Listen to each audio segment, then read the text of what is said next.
Young Grump.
All right, hold on real quick. I'm trying to get to this link tree because for some reason it won't let me pin that link tree on top of the chat that's going on right here. Give me one moment real quick. About to go ahead and load that up real quick because that link tree contains all the information, the social media sites. My apologies, by the way. How everybody doing? Here, yeah. It's on Friday for everybody. Everybody doing Gucci. Everybody straight. Give me a second to drop these links in. So you got link tree right here. That link tree I just dropped. Can I pin it? Yes, I could pin it. Finally. That link tree has Cash App, has PayPal, has IG, has Twitter, has TikTok. I'll have to be on that. Has like everything. Yeah, everything. How you doing, Miss Judy? How everybody doing tonight? Hopefully everybody doing straight. Dang. I had like it's crazy because people still commenting on the videos I did like weeks ago. Actually some videos I did months ago, but like that shark video with You Don't Know Game, it's a lot of people, not a lot, but it's a few that are commenting and they just like one person has let me have it with all caps. Let me go ahead and read what she said. It says, did he forget he was a narcissist? She talking about Shark, that former pimp who was talking to Blue Yasmin. Whatever her name is, okay? All right, what's the dealio? What's popping everybody in the chat? Is one I think we call this like an after hours, but it's really like, focus on the with the military and all that. And like not only just with the military, this ain't gonna be no full metal jacket or oh man, I got some dang stories for you. Or like how some people I know in the military, they'll tell you some damn like some stuff you see off a movie and everything, like James Bond. It's like, bro, cut it out, man. Cut that out right there. You know what I'm saying? Stop the capping on that. We're gonna talk about life lessons, like the experience and all that, what I went through and how it transformed me, how it made me become who I am, and it being beneficial towards me, changing my character and everything, the ups and downs of it.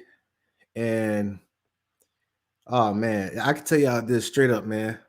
Peace to the chat. I can tell y'all off rip that me not traveling at all, but when I finally had joined the military like a couple years back, it's just the fact that I seen, once traveling, once being in the military for the first time ever, first plane ride and everything, but it's like seeing different kinds of personalities, characteristics, personalities, people from all around the world, the state, from different races and everything. It's like it created an encyclopedia in my mind on us, human behavior. Seriously. And I think that played a big role on what we do on this channel right here with psychological analysis overall. You know, I do self-analysis on myself, and these words I use don't make me sound all ooh, PhD and all that. Nah, no. No, ma'am, no, sir. This is stuff that 8-year-old could do, but actually kids tend to do what we're doing right now more efficient because as you become an adult and do you go through the school system process and everything, it's like your imagination, all that, it gets a cap on it, becomes filter. It's like, oh, I ain't gonna start thinking about becoming an astronaut. I ain't gonna start thinking about becoming a rocket engineer. Or I ain't gonna start thinking about being the biggest entertainer, all that stuff. It's gonna make you focus on, oh, I gotta pay my car note, I gotta pay this rent, I gotta do this and that. So what I'm saying is that once you get older, you don't have the time, not time, but you will feel as though that you don't have the time to do self-analysis on yourself. That's what I'm saying. Oh, which branch? The Army. Yes, the Army. And hold on, give me a second. 1 second. Oh yeah, I apologize if I hear the sound. Like this chair I got. Oh my goodness, this chair is like screechy sounding. It's like so when I move and adjust myself, it sounds like a rocking chair, like old. But yeah, peace to the chat and everything. Air horn for everybody who taking their time out to go ahead and stop by, because we're going to get into it. We're going to definitely I'm going to go through the experiences, most of the experiences I went through, and the silver lining in certain situations I've been into, and the overall good that, me being in the military brought to me. And then after that, we're going to have some guests come up on here, you know what I'm saying? Or we could just freestyle it after a while, but let's go ahead and get into it though. Okay, so average Joe, my life, average Joe growing up, the same old stuff that y'all see in movies and everything. Decided to go ahead and join the service, the Army. Okay. So this was like took days, like a couple of days for me to hop up in there, right? Now, let me tell y'all something. We're going to go to basic training real quick. And we're going to go, and this would have blew my mind because, my father being in my life and, already like a drill sergeant towards me, and me and him bumping heads, and me being a knucklehead still running the streets or whatever, blah blah blah. That actually helped me and gave me a big advantage over many others in BCT. I went to basic training in Fort Jackson. People call it Relaxing Jackson, but 61st Maintenance. I think it's my supply. I think that's my brigade, I believe. It was nothing relaxing about it. I wish it was, but nah. First platoon. So anyway, from me, my experience with my father and everything, that helped out a lot. And it kind of reminded me of like Major Payne in a funny way with satire. I say that because once I had went into BCT, after reception and everything, and like the first week, they call it Hell Week of basic training. It was a lot of grown men, people who were older than me and all that, just like kind of breaking down, which I didn't understand. I couldn't comprehend it right there. So that lets me know that everybody upbringing is different. You get what I'm saying? Like not too many people could take getting yelled at. Not too many people could take stress on themselves, pushing themselves to the limit. You got some people who went into the service and it looked like they was doing what I'm doing. Looked like they were on Twitch playing Grand Theft Auto Call of Duty, and their mother or father was like, hey, you either gonna go into service or we're gonna get you out the house. And he put down a joystick and signed up for the military. And next week they're right beside me in basic training. That's what I'm saying. That's what it looked like for most of them. Most of them had looked like they just had rolled over off their gaming couch and went into the Hell Week. Went into straight Hell Week, you know what I'm saying? And what I'm saying is that there was no preparation. So me, I'm being lucky, through the mental capacity from with my father, me and being lucky having a father in my life. The mental capacity of that, I could sustain it. And then physical, because me playing sports in high school and then even after high school, still being active and always had who was I looking up to? Terry Crews at the time, the actor. Yeah, we ain't gonna talk about that bull. But me looking up to that, like trying to get that physique right there, trying to get that athleticism, that would have gave me an advantage too. So what I'm saying is that what the average Joe who was in BCT along with me, it was kind of difficult on them to obtain. That's what I'm trying to say. So I'm gonna go ahead and talk with. This is one battle buddy of mine who was in my platoon. I'm not gonna give his name. I'm just gonna say I'm gonna call him Forrest Gump. We actually call him Forrest Gump, which was crazy, you know. And I wish some of my battle buddies who did BCT with me was up in here too. I think they would be, you know, later on the live. But anyway, we call him Forrest Gump because he was the. If y'all watched the movie Forrest Gump, he was like the opposite of Forrest Gump. Like the gears didn't turn. It didn't like, you know, he was not the sharpest tool in the shed, but at least Forrest Gump in the movie, he's not the sharpest tool in the shed, but he still had his itch together. This guy wasn't the sharpest tool in the shed and didn't have his itch together. He used to always get smoke and everything. That's what I'm saying. So, boom, first day getting smoke. Looked like he about to break down. He made it past the first day. Second day, you know, getting smoke. Looked like he about to break down. Third day, looked like he got used to it. So the first week, Forrest Gump managed to make it through. Okay. So I think if I can remember, I think the first 3 weeks are called Hell Week. You know, the first phase, red phase, whatever you call it. But anyway, second week, some battle buddies of mine, I wasn't around at the time, but they said that this dude had pulled a I'm gonna kill myself moment. You know, those y'all don't know. I don't think we had stress cards at the time. No, we didn't. But those y'all know, if y'all in like basic training or AIT or even the military at all, if y'all pull that, same thing in prison. If you pull that, I'm about to end my life, bull. It's like a 24-hour watch on you, and it just shuts down everything. It makes everybody else's lives miserable. Now, don't get me wrong. Anybody who's going through mental stress and, you know, suicidal thoughts in the military, I feel for you. But for this guy, Forrest Gump, we already know that once we read the book and everything, he kind of got the manual of it. So they said that he had pulled that I'm a dang kill myself moment, right? This dude gave our lives a living hell for the second week. Switching duty. I think it's called duty, right? Shadow watch. Hold on. That's what it's called? Shouts out to people in the chat. Shadow watch. Let me see if that's what it's called now. Give me a second. Just to be real quick, bear with me, y'all. I ain't been in live for like a week, so I gotta get my swivel, you know, get back in the mode.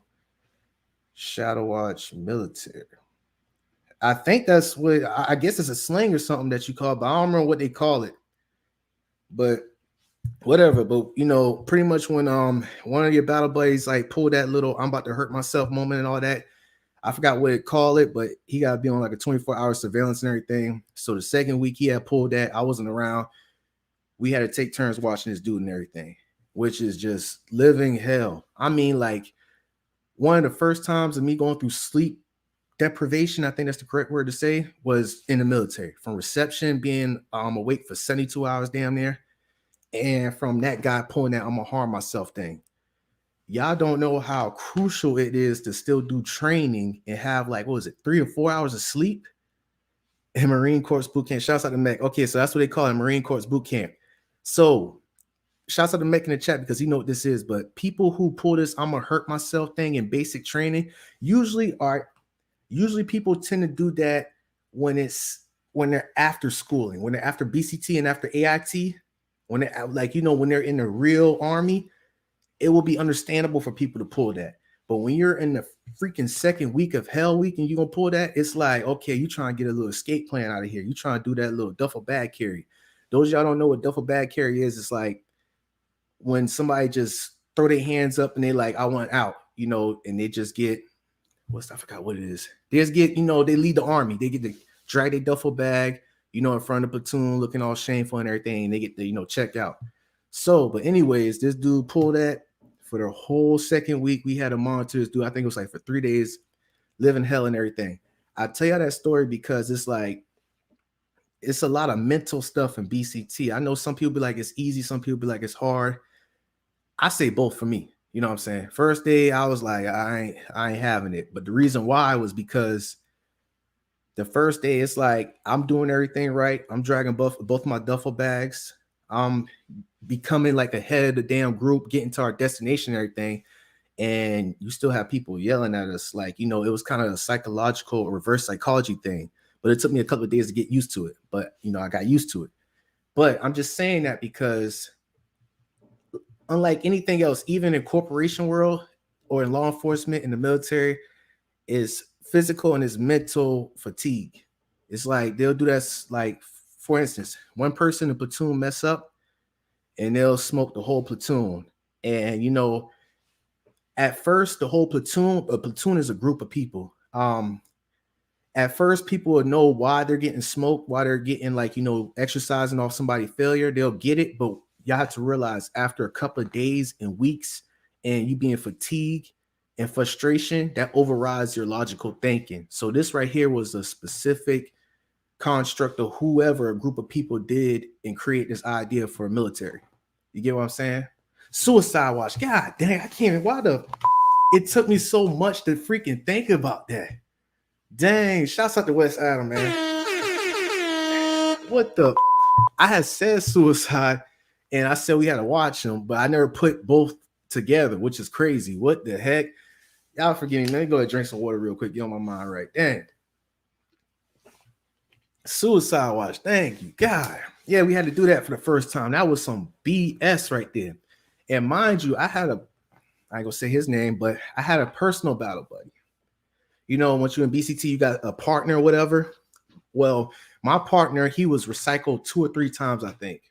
Recycle means is that when you fail to pass you fail to meet the qualifications to pass BCT to go to AIT. They say he did it 2 or 3 times. I don't remember. I know it's more than once. So pretty much those 3 months, I think he did it twice. So he was already up, okay? And the drill sergeants already know that. So it's like he kind of got I ain't gonna say but he kind of got away with a lot of stuff that usually a two-man squad would get smoked for.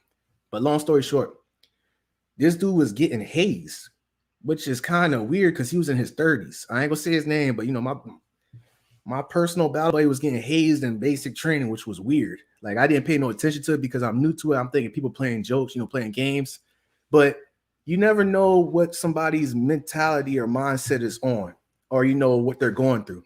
So, because there was one night we done got through our training and everything. I don't remember which week it was, but they used to crack jokes on him and all that, call him weird and everything. I was thinking it's like, some football or, spring training, typical boyish stuff.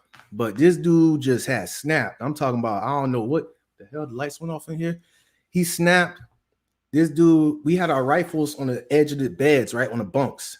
If y'all watch Full Metal Jacket or the Forrest Gump scene when he was in the military, how the bunks is, just like that. It was like a big pod on the 3rd floor. We was on the 3rd damn floor. 3rd floor, yeah, carrying all our stuff. But the weapons was on the edge of the bed. They was hazing them, making fun of them and all that. I'm just thinking it's the average jokes, but this dude snapped and took it serious. This dude has said, man, everybody up in here, what to do? I don't give a. This dude had grabbed his rifle off the bed, off the edge of the bed. And me, I'm watching it in slow motion. So he grabbed his rifle, and it's an M16. So we have it like this, right? Like the buttstock and everything. Don't have your finger on the damn. Keep it off. This dude grabbed the end of it, the muzzle. He had grabbed it. It was like on a slingshot. So he grabbed the end of the muzzle like this, like a damn baseball bat. Luckily, this wasn't loaded. Luckily, we had what is it called? Those bullets that don't go bang, whatever. This dude grabbed it by the muzzle like a bat and started swinging it at it was a group on the other side of the bunks. He started swinging at those people with it, like literally trying to hit people with the damn M16, whoever was making fun of him. This dude, well, surprisingly, luckily he missed, you know what I'm saying? And we had a damn tackle this dude, you know what I'm saying? Somebody went, told drill sergeant, we got smoked for like damn 30 to 45 minutes off that bull. And I say this, y'all, because FMJ for real. That's what they do for niggas in jail, acting like they're going to hurt themselves. Yeah. It shuts up. Wes, I swear, bro, what's up in here, man? You know what the vibes is, man. You know what the vibes is. They do that same thing in jail and in prison. Not even in prison. People be in damn county jail and they pull that thing. They got to wear that damn Ninja Turtle goddamn thing and get watched and stuff, man. Like, bro, you ain't been here for a week and you already talk about harm, like on some poo shiesty damn. But anyway, man, yeah, dude had grabbed that thing was crazy. But I tell y'all that one of the experiences I had saw and went through, because you never know what somebody's going through. So that's one thing I learned after the process of me being in the military. But at the time I was like, oh, you never know what nobody's going through. my mind, I'm still fatigued, going through left and right. But it's crazy because you think that you do something. See, this is where we get at right here. Let's say if you pick like, joke, or you call John or, cracking jokes with your best friend in your hometown that if you go in the military, if you go in like Job Corp or whatever industry that has many people from different backgrounds, you try to apply that same thing to somebody else, you never know what you're going to get. You never know what you're going to get. Because who's to say, I mean, no offense to my personal battle buddy, but how do I explain how you look? You look at him and you be like, oh yeah, dude green as hell, dude on some straight lane. Yeah. But who's to say that if he really want to harm somebody, who's to say that if we be at the shooting range and dude just be straight looking at whoever been making jokes of him and just straight, pull the trigger handle back and just start, airing that whole out, start knocking people down, getting people out the way in the shooting range. So that's another thing right there. Friendly fire or people just spazzing on something. That made me have a bigger awareness of that, how serious that is. That gets real serious, especially if you in hazardous areas and stuff, overseas and all that. But this is just basic training once again. So that's real crazy right there. Real crazy, man. Appreciate y'all for the chat, but that's another thing. And so, all right, so with basic training, shouts out to my mother. She watching this and all that.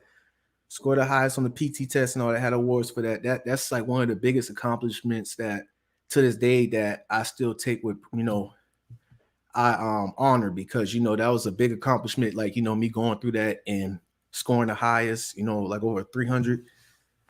I appreciate that thing had boosted my confidence up tremendously. But enough all that physical stuff. We got a lot of weird individuals in the military, you know what I'm saying? And I have many stories of some weird people, some unique, I would say weird, some unique individuals I met while I was in basic training and even in AIT. I'm not sure if I should start with basic training, AIT. Which one is the most like weirdest? Like you got, man. Oh, not even in not even a training school. Because put it this way, after basic training, you go to AIT, right? AIT is like the college of basic training. It's like, you went from high school to college. So it's like less getting drilled or whatever. It's more like studying. And then after that, you go into your first unit or whatever. From ground zero to all the way to my end of my service, it was so many damn odd, unique individuals I came across and encountered. For instance, we had this one person. I'm not gonna say his name because he probably, I think he followed me on Facebook. We friends, but either way, we're just gonna call him Calvin. Yeah, we're gonna call this Calvin. All right. This dude had put me on something, not put me on something, but like I didn't know this was a thing until I had met this individual right here. Okay. So we in the barracks. All right. I'm gonna tell y'all.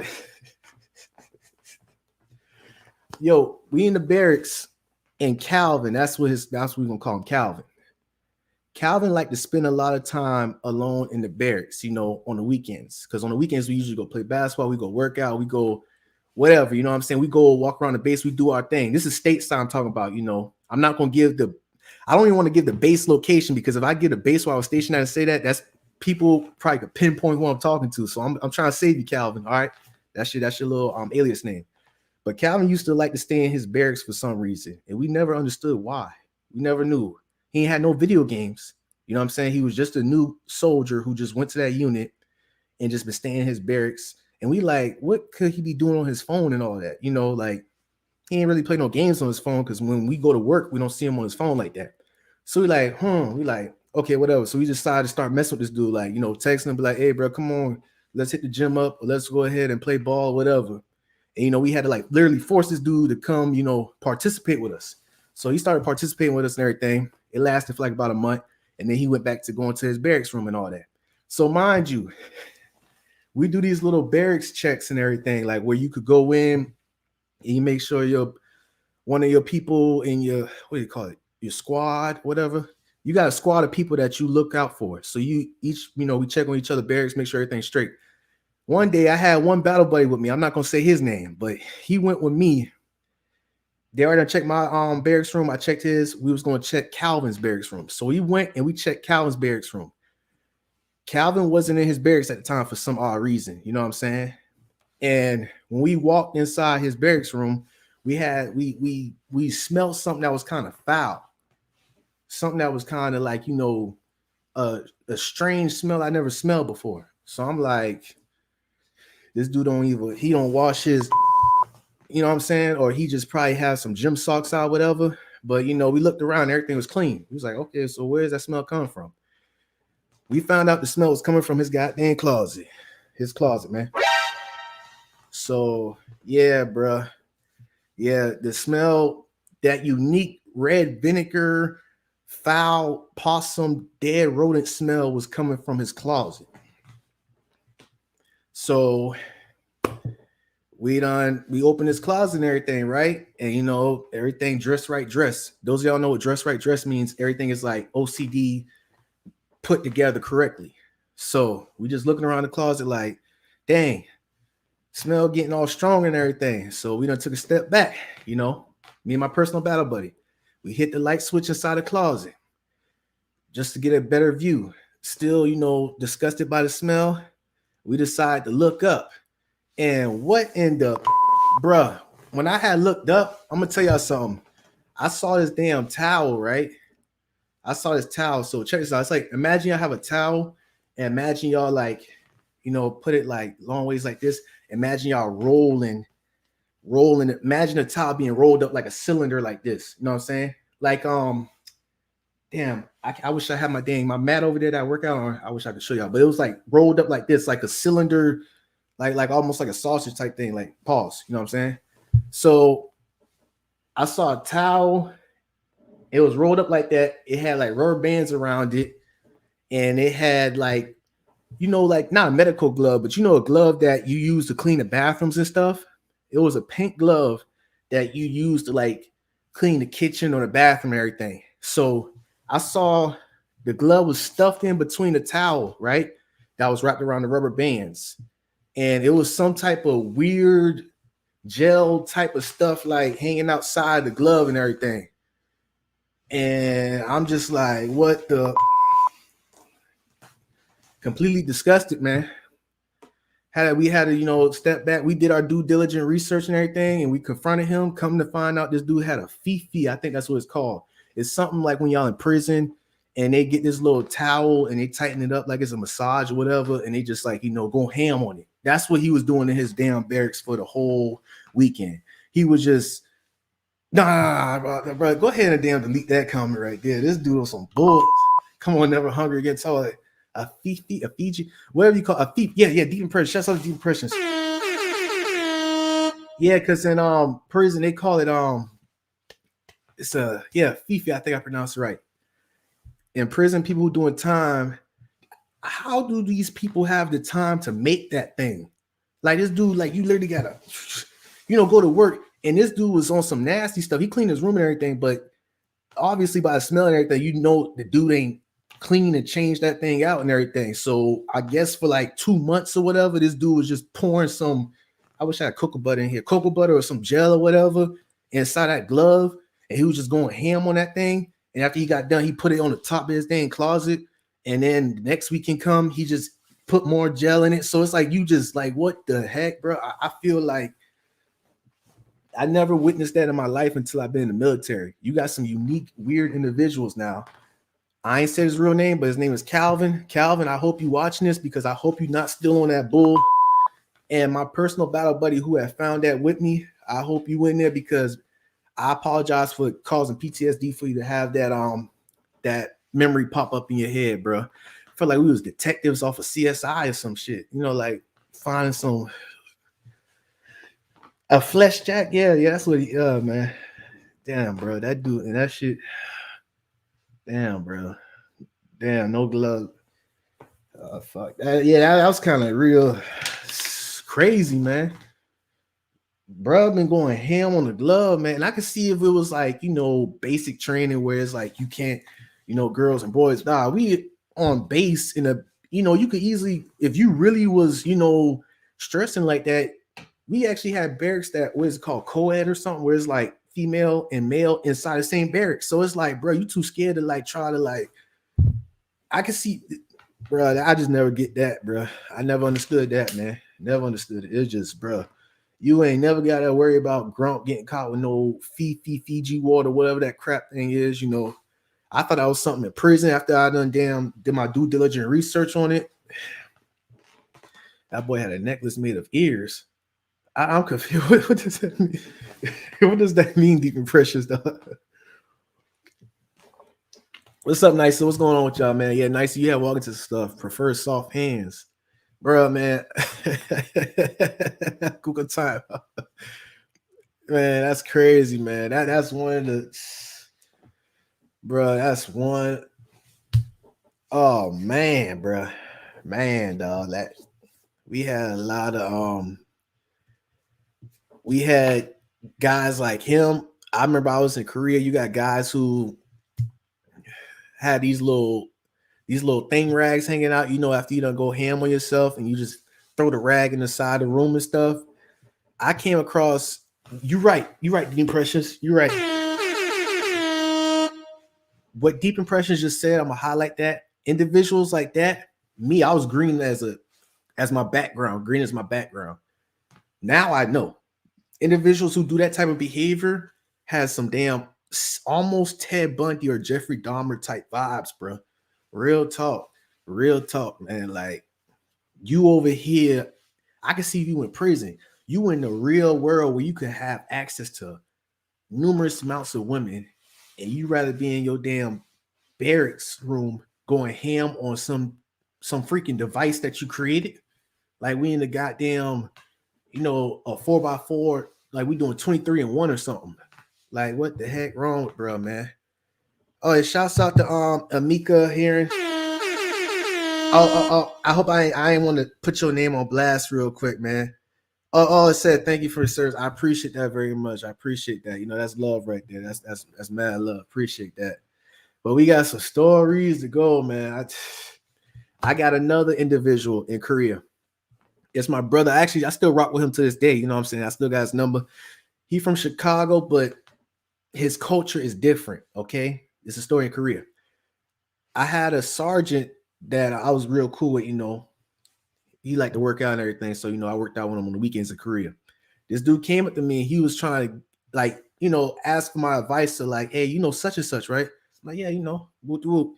This dude was like, his roommate has a problem with him because he has a smell. Like, you know, it's another smell situation. So long story short, this individual that I'm still cool with, his culture, he cooked this fish, right? He cooks fish and he has it in some type of container and he'll eat some, like it's like a big fish. He'll eat some of it and he'll put it back in that container and this dude will put it in his drawer and close it. He don't put it in no refrigerator or nothing. No, like his culture for some reason, he eats the fish. And you know how fish is, you know what I'm saying? Like he eats it and he like, okay, I'm gonna finish it for tomorrow. Put it in the container, drawer, leave it like that. What happens to stuff like that when you have it in a room that's like 75 degrees average on a day? And we go to work and we come back, you know what I'm saying? You know what I'm saying? I tell you, we got some unique individuals in the service that you come across. So he was trying to get my advice on how he approached because he didn't want to, you know, hurt his feelings because his culture background, that's how they do things. So we had to bring a female sergeant, you know, with a chaperone of a male sergeant. That's what he had to do. He had to do that to politely tell him, like, hey, this is not reaching the living standards. You're gonna have to find a way to, like, you know, get rid of that. You know what I'm saying? Yeah. Yeah, man. That's some crazy stuff. Yeah, flesh rots. Yeah. Yeah, man. That's crazy. DNA is foul, bro. Yeah, sleeping next to a towel full of Hey, bro, I'm just reading the comments for the first time. Not the first time, but as I'm doing, let me go ahead and pull up YouTube on my dang phone real quick so I can keep up with it, man. Yeah, y'all, bro. What the heck? Sleeping next to that? Yeah, I never thought of it like that. Dude, man, listen, man. Like, I could tell y'all some story. The reason why I'm trying to tell y'all these military stories, I'm not talking about no James Bond. Like, I had 2 pistols. I was going against 5 Afghani people, and I like, nah, cut that bull. out right there. You know what I'm saying? Those are movie stuff right there. You don't know what the heck going on. But I can tell y'all people behavior in the military that's gonna be beneficial for your life. You get what I'm saying? Like people who trying to put on this persona acting tough and you know they get their card pulled, people who go through embarrassment, people who have these weird fetishes that they do behind closed doors and they get exposed and how their behavior is after that. How do people go through when there's stressful times? And how do people I had an individual that I know that been talking a big game and everything, and then when some ish went down, was a completely different person. You get what I'm saying? I remember when I first went to Afghanistan, right? When I was deployed there, I don't remember dude name, but it's like a rotational unit every 9 months. You know, they switch out. This before, you know, Biden did all that ish and everything. So we went over there, deploy with my unit. We met up with the other unit that was rotating out with us. It was some cool guys, some cool brothers. They was from Chicago. You know what I'm saying? Shouts out to Chicago up in here, man. I don't remember bro name because he was not in my unit, but he was with his unit. You know what I'm saying? It was like three of them, and we was trying to change out. We was trying to. They was teaching us what they was doing. Their job was over there. So when we rotate out, we'll know what we're doing, so we won't get blindsided. So he was putting us on game and everything. Him and his homeboys, you know, his battle buddies, and he had a cool damn sergeant, cool staff sergeant. Shouts out to him, man. His staff sergeant was crazy, man. Crazy, loose cannon, bro. That was a crazy white boy, man. Staff sergeant, shouts out to him, man. But the bro, I know he was cool because he said he was from Chirac. You in the military, you talking about I'm from Chirac. He from Chicago, so he was saying, okay, this and that, da da da. Don't worry, they'll try to do this bullish. If you do this and that, you won't lose your life. No, the whole 9 yards. And he talked about, hey, have you ever heard the IDFs and everything?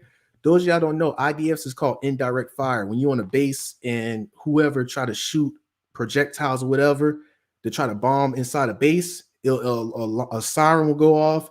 They got a C-RAM that's made by the Navy that they'll try to shoot out the sky, but the projectiles and everything will still come down. It's like these devices that they try to launch at us. So he was like, have you ever heard of IDF? He was like, yeah, we heard about it. And he's like, have you ever experienced it? He was like, no, we ain't experienced it. This dude was like, man, don't worry about that. He was like, they do that every day, man. It's scary, man. They ain't no, like, pretty much you talk about the people who country we in, talk about they scary, they ain't going, you know, they always do that little fireworks bullish and all that. It ain't nothing. So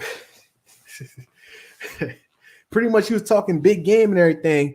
And what's so crazy, how the universe works, however you want to call it, God, whatever, you know, but it's crazy because a coincidence is that after he said that, IDF did, you know, encounter us, not directly us, but on base. And the same dude who was talking up that big game saying there wasn't nothing and all that, this dude was in the back shivering his ass off, scared as a mud, like he about to dang die or something, bro. And that's when I started, you know, hysterically laughing because I was scared, but I was like laughing at him because it's like, bro, you was talking a big game and now it went down. Now you scared as a, like, what's going on, bro? And that's crazy. I used that experience that I went through because even after the service, you got people who talk a big game sell. We call it selling wolf tickets until something goes down and they are a completely different person. And that thing blew my mind right there. I appreciate y'all in the chat, man. Appreciate y'all, man. Now, I don't know what about the cookos with this access guns like Kyle. Ooh, big homie. I appreciate shouts out to Learn Healing. I got to make you a mod too, man. Appreciate y'all, man. Appreciate the deep impressions for being up in here, man, for helping me out and everything, man. Definitely appreciate that. But yeah, dude from Chicago and everything, he was talking up a game. That thing went down. Completely different, different person. I had a sergeant, I had an officer who did that exact same thing, and it's mind blowing because that as a man or even as a woman, like you got your word. Like it don't matter what situation you in. Like let's say if you about to do something, you about to be here at this time, and you about to do this and that.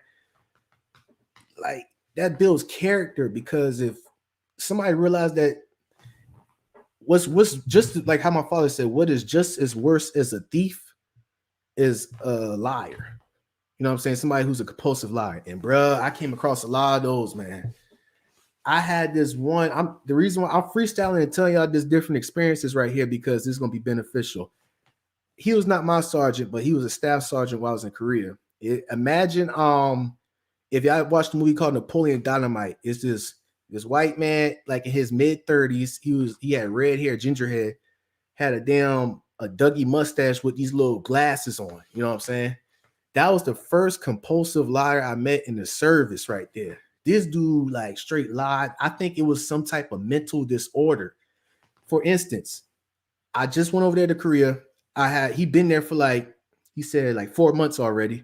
But every girl that comes by us and everything while we was in them barracks, he'll be like on some, oh, you see her? And I'm like, yeah. He'd be like, like this dude would just straight lie and say he smashed every single girl in the barracks, and it was kind of weird. And he would tell these outlandish stories about it too. Like, I had went inside her room and she had a perfume, a Chanel NO3, da da da. And it's like, bruh. And me being new over there, at first I started to believe a couple of them. I'm like, dang, bro, this dude over here knocking these girls down and stuff. This is not me with the damn nonverbal cues, y'all. You know what I'm saying? But when you in a different, my first time being on a plane, my first time traveling outside the state, country, and everything, you just looking like, okay, I'm soaking up stuff like a sponge, like, okay, all right, okay, cool. And then I started realizing something. It was every single girl that passed by, this dude is straight lying and saying that he been smashing. Like, what the heck is going on? So I realized people who are compulsive liars like him, I think it's like some low self-esteem or some, like, he don't have no self-confidence. It's like individuals like him, I believe they have to do some compulsive lying like that just to like fit in, or just to like, make themselves seem unique to the individual that they're talking to. That right there is not good. And what's more crazy is that sergeant right there being a compulsive liar. And y'all know in the military, they got this thing called SHARP, which is Sexual Harassment Assessment Response Program, right? It's not only just for grape, grape, read between the lines, y'all know what I'm talking about. It's not only just for grape. It could be for sexual harassment, for verbal or even physical, you know what I'm saying? And he over there just being a compulsive liar and saying every girl. But it's crazy because they saying the girls who was in my barracks, I'm hearing this from another person who stayed in the barracks with me. They're saying that they already know he's a bull and he's full of lies. But it only take one person to be like, hey, this dude making lies about me and all that. And all hell break loose right there, especially in the service. But I mean, I can't speak for third world countries like Iraq and Afghanistan. That's a different story. I'm talking about for Korea though, and for stateside stuff. Because there's some situations that go on overseas or the third world countries that we still ain't got answers for. Like stuff like that going solved, which is so messed up. But that's crazy. That's one of the first compulsive lies that I had encountered was that guy right there. And it blew my mind because he's like in his mid 30s, and you would think that he's almost like a grandfather or something, or somebody's like, I don't know. I don't think he had kids. I think he probably did. But so ain't no telling what type of stories he probably told people when he got out. He probably said that he was Rambo with 2 M16s running up to, the enemies and eliminating them and throwing a grenade in their, rocket launcher, whatever, coming up with all those dang bullshit lies and stuff. Yeah, man. Appreciate that, man. Deep routed negative core beliefs like they not good enough to just be real and genuine. Oh, yeah. Shout out to Tyson. That was a good way of you explaining to somebody who's being a compulsive liar right there, like off rip. And it's now the community and the supporters we have now, we can see that from a mile away because that's what we look for. Off rip, this dude, it's like, let me read that again. Deep rooted negative core beliefs like they not good enough to just be real and genuine. Yeah, okay. So I'm not gonna say imposter syndrome, but it's like that's the best way for you to explain it, I believe, because it's like I want to say that it's like a knee-jerk reaction that they do. It's like a repulsive, like, how do I explain? What's that word? I'm trying to think of that word to say it to explain it correctly. What is it? Not it's pretty much I say knee-jerk. It's like a knee-jerk reaction that they tend to do. And most of the time they know they consciously doing it, and it's sometimes where they're just subconsciously doing it, like they're just talking out the side of their neck. But the crazy thing, what's so fascinating about it is that how they could just pull all these type of like William Shakespeare damn stories behind that lie. You know what I'm saying? And some of them got some good memory off it too. Some of them actually have a good memory off it. I mean, you got some that forget what they said and all that, but that person who I ran into, that was a different type of breed right there. Impulsive. Okay. Y'all about to put me on game because I want to see what's the difference between compulsive and impulsive. I think that's probably the right way. Impulsive liar. compulsive lie, the compulsive urge to lie about matters big and small, regardless of the situation. A pathological liar. Okay. Impulsive. Like it's impulsive. That's what it is. You're right. Instead of knee-jerk reaction, impulsive. That's what it is. Like middle school kids. Yeah, I feel deep impressions. To be honest, I think this dude been lying more than the middle school kids, if you ask me. Like for real. I mean, like every single girl that come across and everything, this dude had a dang lie just to make it seem like he was. And that's dangerous too, because out of everything to talk about that's going on in life, you want to talk about you lying about smashing a girl. So that lets me know you in your mid-30s. So here, once again, shouts out to Deep Impressions from that last guy I told you about, Calvin. And for this guy right here, that is like some Ted Bundy, Jeffrey Dahmer type stuff right there, because your brain, your cognitive function is already focused on that. Why is your mind focused on that? You know, you don't know if you're going to live to see the next day. You got probably NCOIC, whatever, you being a staff sergeant, you probably got some studying to do. You got some privates to look over. Privates is like, E1 soldiers. You got all this stuff going on, and you just find a way to have some space for you to think about that constantly. You know what I'm saying? And that's weird, right? I'm not going to say it's weird. It's unordinary. The reason why I don't want to be calling it weird so much, because, weird is like an objective that's like, I could say, for instance, like Tyler, the Creator, is weird, but I'm a fan of his talent, of his music, and he making everything. As composed to what Calvin do is weird. It's like different levels and tiers of that. So I try my best to shy away from saying that word a lot. But yeah, it's unordinary for individuals like him to be doing that. And I don't know. I don't know if there's a cure. People in the chat, is there a cure for somebody who's a compulsive or impulsive liar? Or I think that's the correct word to say, compulsive pathological liar. Because at first, when I was reading my Red Psychology book, it says sociopaths tend to be good at doing the same exact thing. Shouts out to Michael, man. I appreciate you, man. Sociopath people who tend to fake emotions but don't have no emotions at all, but towards themselves. Like Psycho type dude, American Psycho. I don't know if it's a cure for that type of habitual liar. Who y'all coming up with some words? I swear y'all done encyclopedia up in here, man. Let me hit that. If you're down with drilling a Fifi, you might sneak into something. Oh yeah, Deep Impressions. You're right, man. That sounds kind of exact, to be honest, because those of y'all don't know. I'm pretty sure many of y'all know what that means with necro right there. Yeah, man. Yeah, and you're not cleaning it either, and it's like you.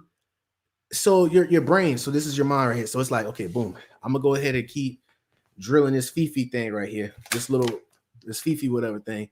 I'm not gonna try to change it out. I'm not gonna try to clean it. I'm not gonna try to go to the PX down the street. I could walk to the PX down the street on base, buy a pack of gloves, and after every session I do, I could just throw it out or whatever. This dude was on some like he married the Fifi, you know what I'm saying? Like that's his wife. Like he don't, what I'm saying? Like he probably thought of it like a real woman, like how somebody who has a significant other and they do it, but that case, your significant other still bathe and shower and everything after those sessions. So what make you?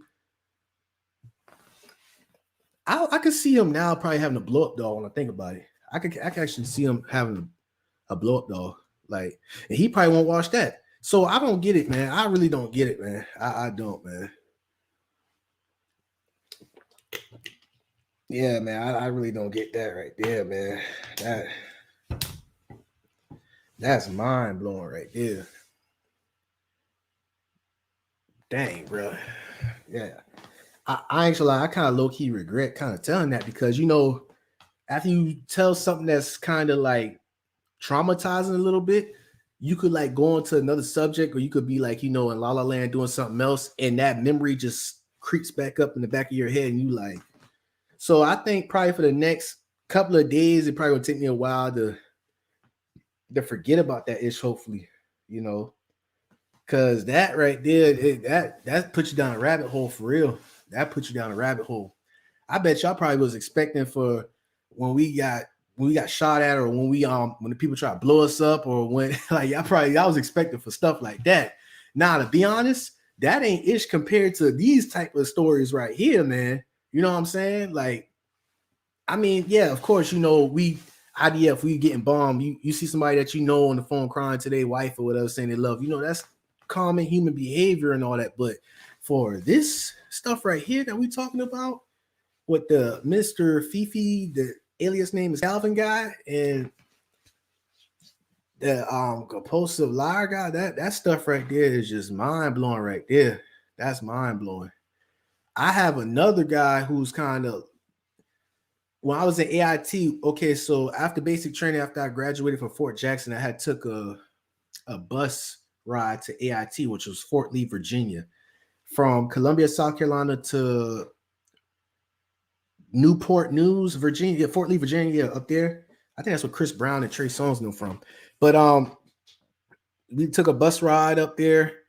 No AC, it was blowing hot air. That was terrible right there. That was terrible. It felt like we left the sun when we got off on that bus. It was like 90 degrees outside, and it felt like it was 95 degrees on that bus. I don't know how many hours it took, but we went up there to AIT. AIT was kind of straight, but oh yeah, AIT has some other, bruh. Yeah, AIT was worse if you ask me. Because right now I'm going back in memory lane in my head, and there's one story I'm not even going to tell y'all that, because that right there, that's traumatizing. But AIT is worse if you ask me. AIT, okay, right now with basic training, what I tell you about that, and to Mr. Fifi guy in the real Army world, I say AIT was the most traumatizing ish I've seen from individuals, because you have people from California, you have people from Texas, you have people from Alaska. Like that was kind of weird. You have people from Alaska, you got people, Puerto Rico, New York, Wyoming, Oregon, Idaho. It's people all around the world, man. You got people who came from parts of Africa and even from Mexico. It's like it was some type of deal where they, like, in order for them to get their citizenship, they got to serve in the military or something like that. Those of y'all in the chat, if y'all know what that is, please, drop it. Let me know. Oh yeah, Allen Iverson, yeah, incognito. You're right. Allen Iverson from Newport News. Yeah, I've been, bro. It's not too far from Fort Lee now. Hey, shouts out. Hey, Newport News off the chain too, man. How can a base in, like, every state has a hood gangster area? Like, it's like, so for these gangster rappers who talk about, oh, nobody ain't my street, my hood is with the whoop, like, shut that ish up, because I know for a fact overseas your hood ain't on their level. You got them 12-year-old, 10-year-olds who with that, first off. And second of all, you go to a state over, it don't matter if it's Wyoming or if it's Idaho or if it's Tennessee. I mean, shit, Tennessee be hot too. It don't matter what state it is. It's always a hood or an area that's jumping, the bullish, like, for real, man. Like Newport News over there, and what was that other place in Virginia, man? Them boys don't, y'all on some different stuff, man. It just, every state has a hood type of area, man. I just, it is what it is. It's human behavior, so we should already know this. But yeah, AIT, you got people from all different states and all that, and we had this one. I'll tell y'all one. Comfortable telling about that because it actually affected me. But Norfolk, yeah, that's what. Yeah, another place, Norfolk. Yep, I remember seeing that too. But I'm gonna tell y'all around the time. Okay, so when I was at AIT, the song "Back to Back" by Drake, where Drake was dissing Meek Mill, that was hot. So I'm trying to take y'all back to memory lane. So remember that era that y'all living in. Remember when Drake did that back-to-back diss for Meek Mill when Meek Mill was dating Nicki Minaj? That's the same time I was in AIT, Fort Lee, Virginia, right? Okay, we have I told y'all some weird stuff from these male guys. Let me tell y'all some weird stuff from these female individuals right here. Had 3 encounters. I might just tell y'all 2 of them.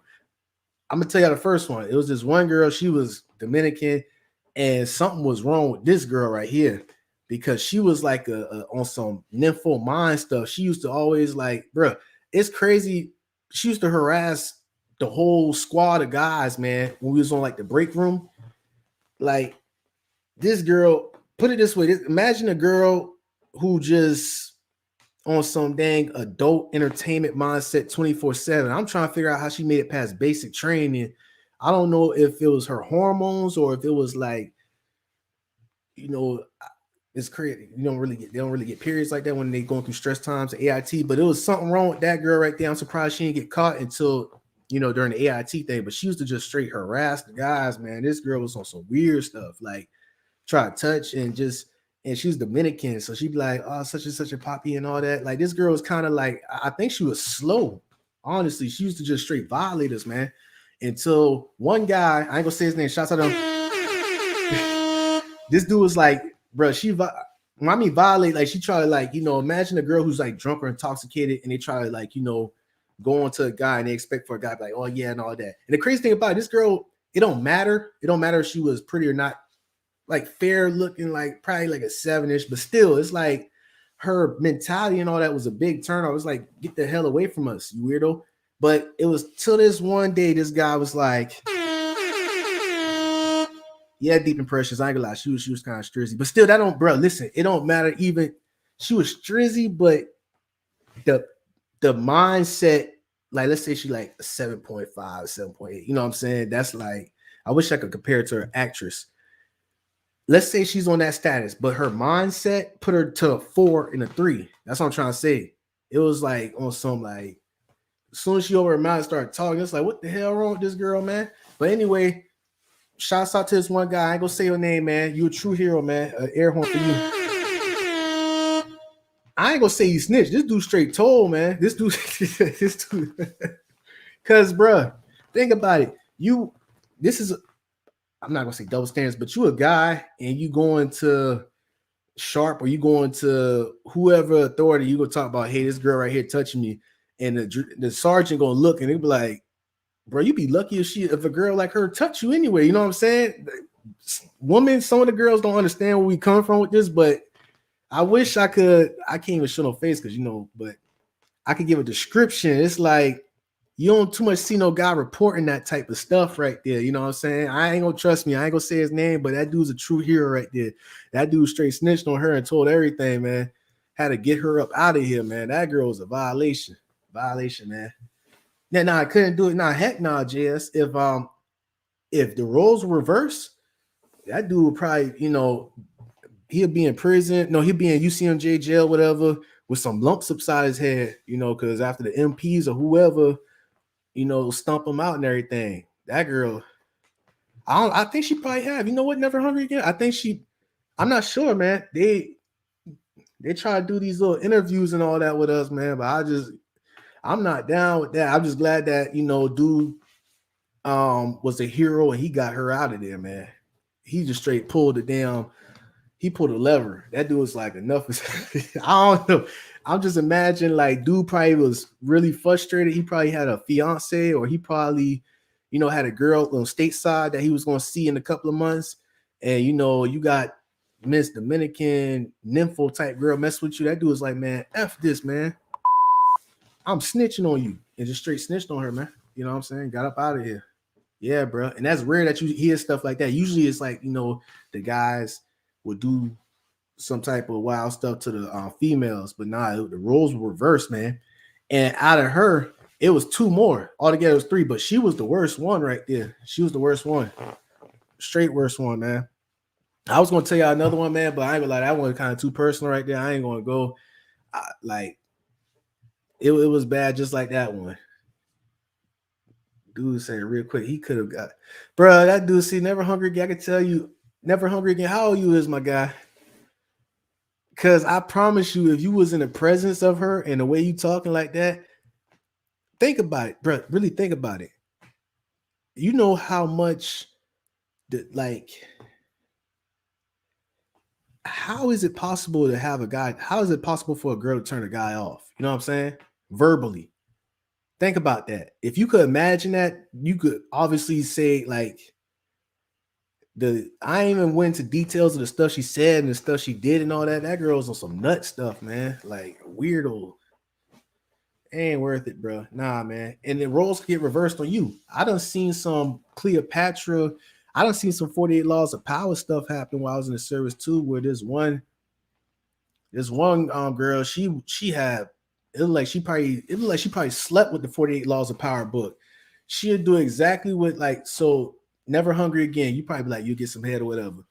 She'll probably do that to you and all that. And then you think everything Gucci and all that. You think, oh yeah, she came at me. She liked me and all that.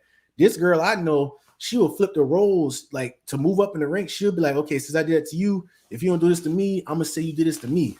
Like blackmail type stuff. I seen this with my own eyes, bro. Like real talk, man. I see, bro, within a year, I seen this girl skip like 2 or 3 ranks. And it's crazy that everybody, like almost everybody knew what she was doing, but they couldn't like really prove it. Like that girl used the system against everybody, like whoever messed with her. So yeah, like how JS said, it's not worth it, man. I seen some damn reverse psychology manipulation, some extortion type stuff, man. And that's terrifying right there, man, because you could be in the service and you could get into some bull crap and your career could get cut short. And I think that carries on with you in the real world too. Nah, bro. Nah, that was AIT, James. Nah, man, we was not taking no turn. Nah, AIT is kind of different. AIT is like it's not co-ed. AIT is like the girls stay on that side and the guys stay on this side. It's still in the same barracks, but it's split. It's not like when you go to a unit, who knows, on the same floor across from you, it could be a girl staying over there and all that. But in the schooling, basic training, AIT, nah, it's a split. It's like, nah, they don't do that because it's training. You know what I'm saying? So nah, bro. A dishonorable discharge, yeah. And soldiers aren't supposed to be messing with each other anyway. Exactly, exactly. During that training stuff, no, no. I mean, you still have people doing some weird stuff, but yeah, they target weak minds. Yeah, nah, I do talk about taking turn, bruh. I wouldn't even probably be here if that was true, man. I wouldn't even be here to tell y'all that if that was true. Did 4 years in the army. Yep. Hey, you did, Trav? Hey, if you did, me too, man. Shouts to you. They need to be focused on killing. Exactly, because it don't matter if you're a cook. Shouts out to the cooks who are overseas because they be the main targets when they overseas. Like they be trying to blow them up like every day or shoot at them for real. Don't get it twisted. You got somebody who's in the military for culinary arts, they MOS and all that. If they've been deployed, you got to give them a salute because they be the main targets, one of the main targets.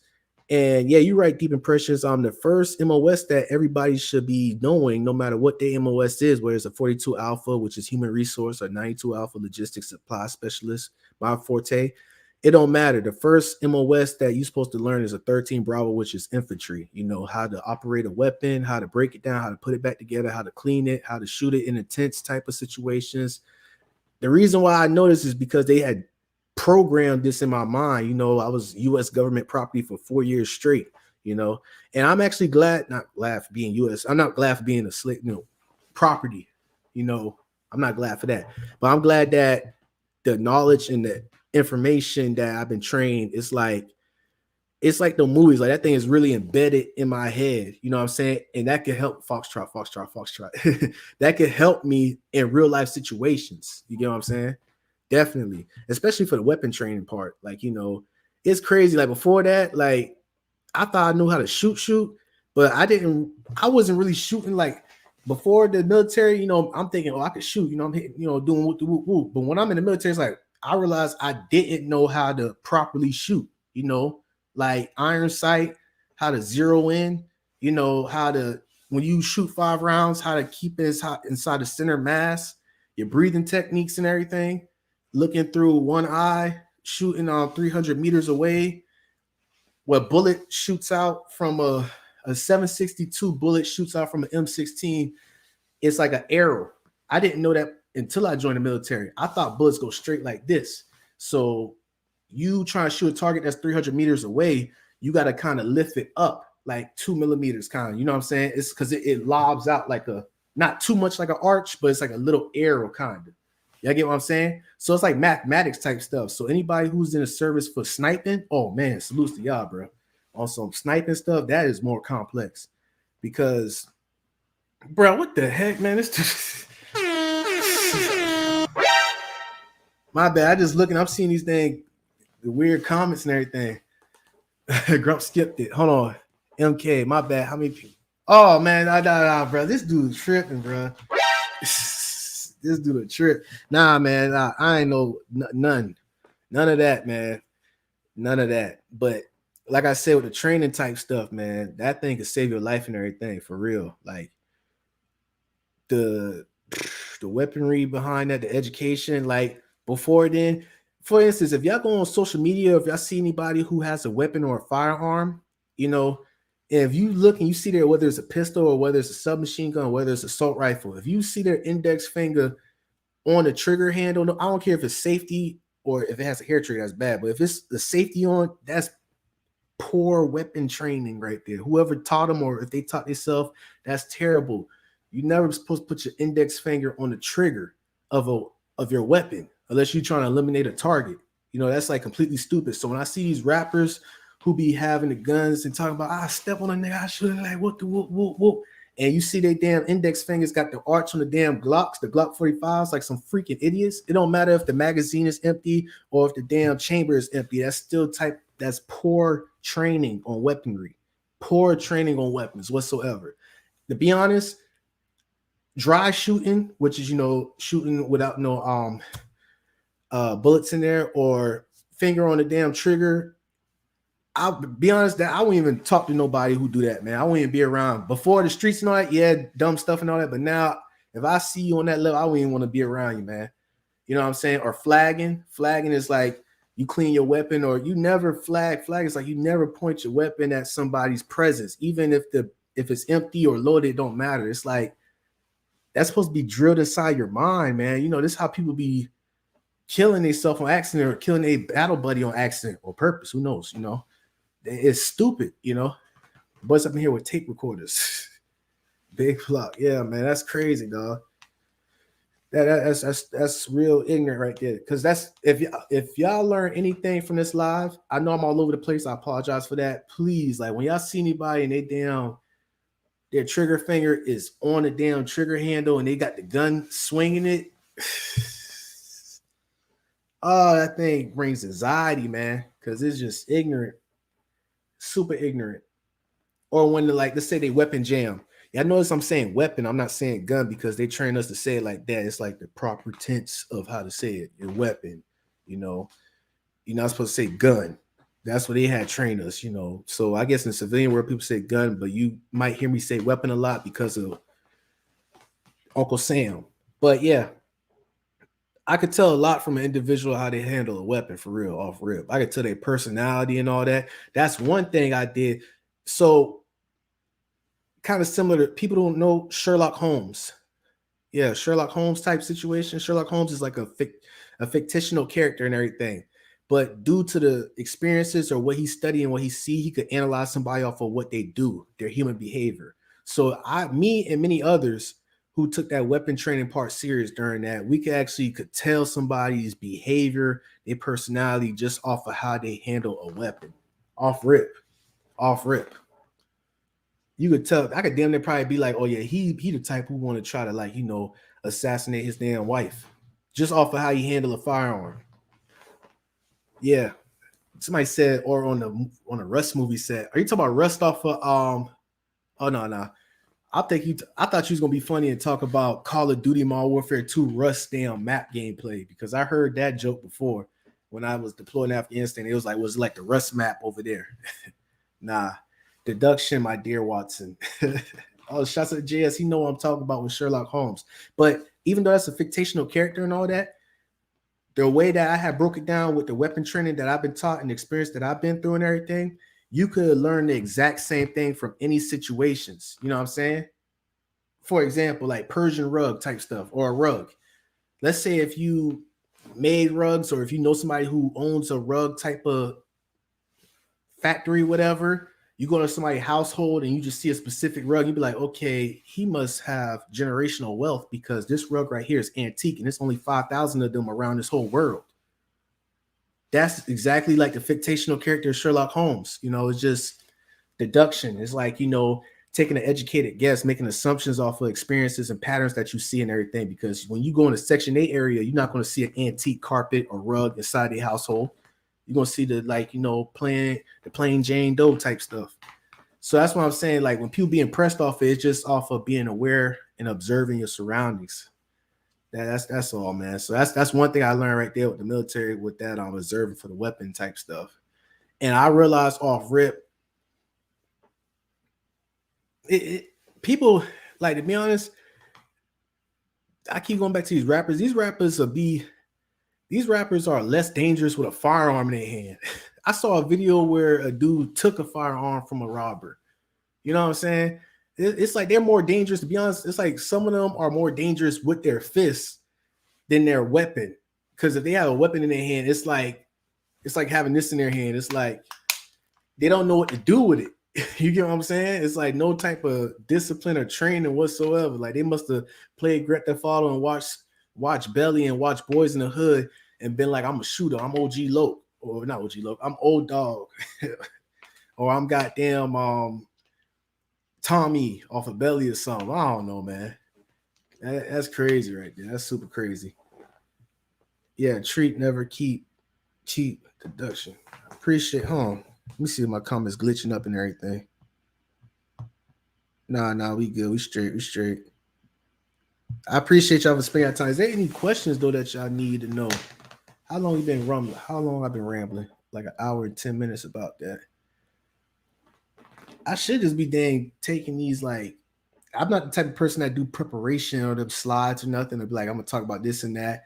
I just like freestyle like it's a therapy session and all that because my mind works in a unique way. And I say that because it's like I'm 26 years old and I could be doing some type of work or I could be doing a task and I have like a blast from the past of an event that happened like 10 years ago and I have a vivid description of that event. And it's like, oh, okay, all right, which is kind of weird. Um, so Japan, for like not too long, but Japan to get to Korea, Kuwait, Poland, what else? I'm trying to say stuff over, but that's pretty much it. Yeah, Japan, Korea, Kuwait, Poland, Afghanistan, Bagram. Um, yeah, that's pretty much it overseas. I ain't yeah, that was 5 different places right there. Yeah. And Seattle don't count, you know, that's in state or other places in state. But outside the country, that's the 5 places I believe home. So all right, Japan, Korea, Kuwait, Poland, Afghanistan. Yep, 5 places. Yep. That's 5 places. What do you think about Kyle Rittenhouse? Hey, I all I gotta say is that it kind of remind me of the same thing with the service type stuff. It's like a you know how people try to set themselves up for free kills and everything. That's yeah, man. It's like it kind of remind me of like it's like this. Put it this way. I'm gonna do a boomerang answer for you, but it's like I know if I go in this area or this environment right here or this neighborhood, I know I'm gonna be surrounded by people who are from a high poverty area, who are, you know, in poverty, and I know that their emotional state is not normal. So I'm gonna go over there and I'm gonna cause some ruckus just in case if somebody try to inflict harm on me, I could defend myself. But I premeditate that because you kind of get what I'm, you kind of get where I'm going at. That's how I feel about that situation with Kyle. It's like I get it. Okay, I get it. Okay, you know, that happened. This was your reaction, but it's kind of like that Trayvon Martin type situation. It's like, you know what? I know if I keep going up and I harass this person, and I know that he ain't got no father in his life, probably. Like he not with Trayvon Martin, but you know, that's the stereotype when it comes to a black young boy. It's like he ain't got no father in his life. He got a short temper. If he have a firearm, it's probably stolen.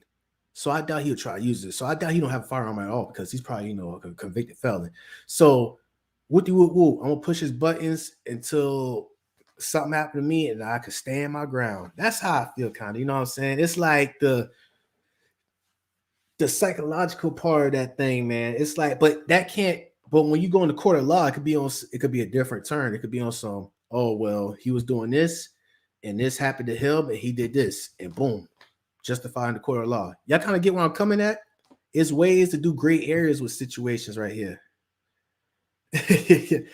But I say it's one thing when it comes to Kyle for being in the military and for shouts out to the medics who have served in the service and everything. Shouts out to medics. The medics got the toughest job, even the civilian medics, the nurses and medics. Y'all listen to me, y'all. Even I know you had the service, you know, Veterans Day for people, but the nurses and the medics, even in the military or even in the civilian world, bro, I've been a volunteer for them, bro. They go through some shit, man. I ain't gonna lie to you. They like every day, like they got a stoic mindset.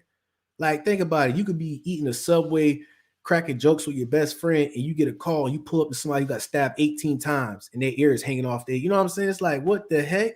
So you gotta, conduct first aid kit, whatever, bring him in, go through some damn paperwork, make sure he's all right, clean up, scrub, and then go back to eating your sub. You kind of get what I'm saying? You see how mentally like strong you gotta be for that situation. That's why I go so hard. But like, yeah, shouts out to them, man. That's crazy, man. Yeah, and so that's why I say not to go rambling again, but for Kyle as a medic, I think that's what he said in his video. It's like I'm out here, helping people, who's I might, help you. And he did a little laugh, nonverbal cue. He was lying off that. I know a medic don't hop out the damn ambulance with gloves on their hands off rip. The only time you see a medic or anybody with blue gloves on is when they're at a situation where somebody got harmed and there's blood, there's the presents have blood, then they're like, okay, gloves. They don't just hop, from my understanding, from what I saw in the military, they don't just hop out the back of the truck or a helicopter with blue gloves on, like, let's go. Because that it gets infected. They put their hand on the rail to get out the damn truck or the helicopter, whatever. They probably stumble, fall on the ground. And you mean to tell me the blue gloves on touching everything and they're going to conduct, first aid on somebody like that? That's infecting wounds and everything. So off rip, we doing our Sherlock Holmes deduction. That was bull with that Kyle situation right there. I could pull that video up actually. Hold on, man. These dog. Give me a second.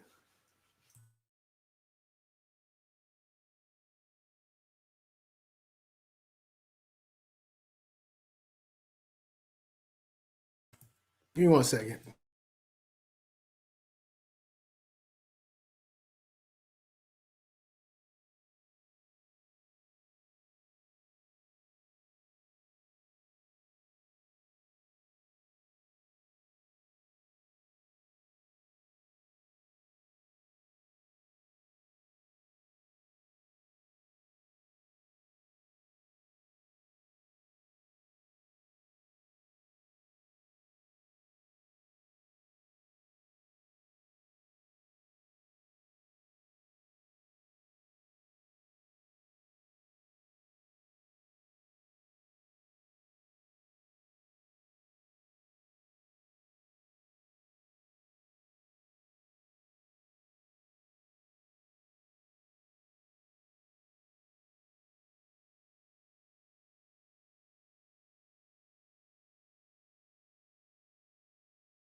My apologies. Had to make sure, what I'm saying? Had to check the house and everything now, man. I didn't want nobody to come in and blow my fucking brains out while I'm on live, Ain't no PTSD in it. It just, when the dogs or whatever, when they make weird noises or whatever, you gotta be alert for that. Had to double check myself. I'm like, bro, I'd be dang to be on live screen and some bull happen.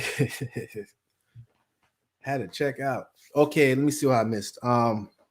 Testing. Y'all hear me? Oh, you hear me?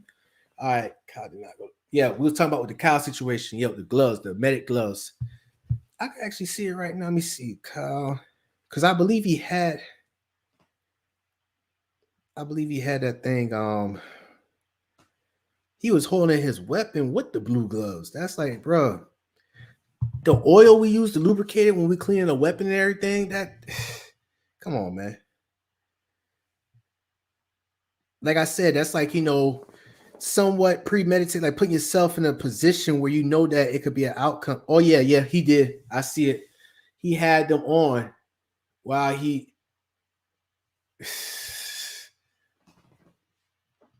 Because think about it, gloves, like medic gloves, it's like he might as well just keep his bare hands because it's like when you got gloves, medic gloves on, it touches and it picks up everything you touch. Everything you touch. It's your weapon.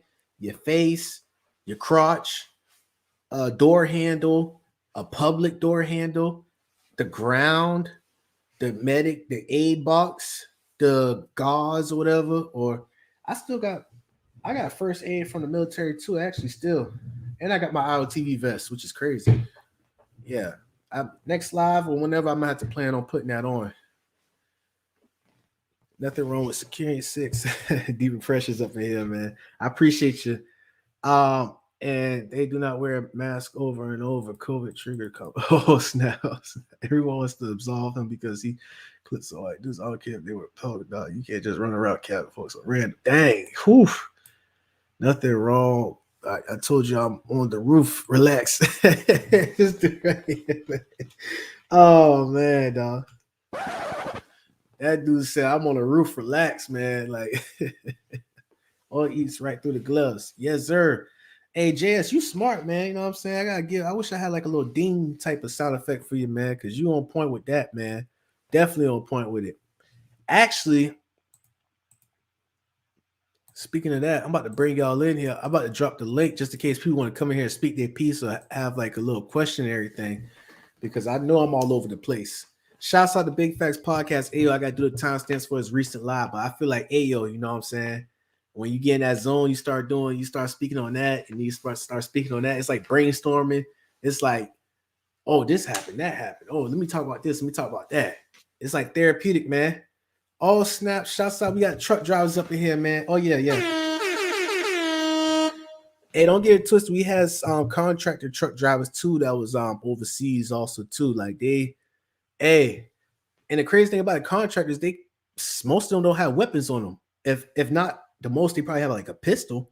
But like DoD contract workers, like truck drivers and all that, from what I saw, they ain't had no weapons on them. So it's like you driving through these hostile areas, trying to you trying to move inventory from another base to another base, and you going through these hazardous areas as a truck driver, bro. That right there, bro. That's why you get paid six figures, no tax. They going from base to base. I remember even to Australia, but I used to work with the Special Forces Australian people. I ain't gonna lie, Australian people, even Russian people. Yeah, Australian and Russian people are tough like nails. I ain't gonna lie to y'all, bro. I'm not even gonna lie to y'all. It's like in Australia, they got big tarantulas like this size.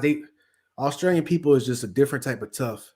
Russian people, they drink vodka and they probably wrestle with bears and stuff. This is a different type of toughness right here. I think their whole motive is to like to be tough.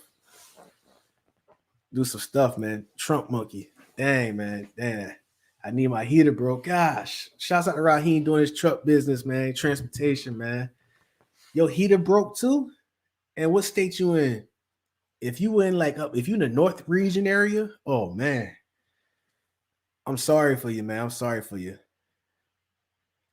I'm sorry for you. It's a Trump monkey, like they just can't own. So you saying what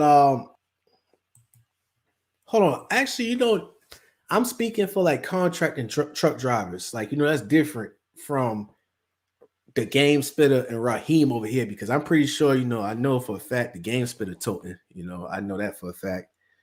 And the thing is, like, I never understood that. It's like with people who have these type of like a gas station worker, let's say somebody work at a gas station or a truck driver, their company don't encourage them to carry a firearm or to try to get their permit for that. You know what I'm saying? I'm an owner operator. Yeah, that's what's up. That's what's up. That's what I'm talking about. My pistol. Okay. Oh, yeah. Dang, that's okay. I feel you, man. That dude say he talk about his name. Pistol. I feel you, because they don't get it twisted. They be trying to go after the truck drivers, man, for real, man. I mean, it could go both ways. You got truck drivers who be trying to get knocked off, like the one in Chicago. I think they got rid of him. And you got some truck drivers that it's easy for them, like how the game spitter said, it's easy to be on some serial killer type stuff. No disrespect to Raheem, you know what I'm saying? I'm just saying, like, they travel from different regions, especially if you're doing OTR. If you're doing OTR, yeah. It's a lot of It's like your mind is probably a GPS. Your mind is Google Maps right there. Yeah, but like I said, back to people who work at gas stations and everything. Just imagine. Yeah, I never thought of this like that. Like at least in the military, when I did CQ or when I did duty for the MPs or whatever, gate guard, whatever, we had 6 magazines on us. So 6 30-round magazines, and we had another 30 round loaded inside our damn M16. You know what I'm saying? It could be a red dot, or it could just a cog scope or iron sight. But I usually like the red dot. I mean, it'd be more easy. You ain't gotta like line the butt stock up with the muzzle. You know what I'm saying? But we were strapped. You know what I'm saying? Like that's like 33, 6, 9, 12, 15, 18, 21, 210 rounds. You know what I'm saying?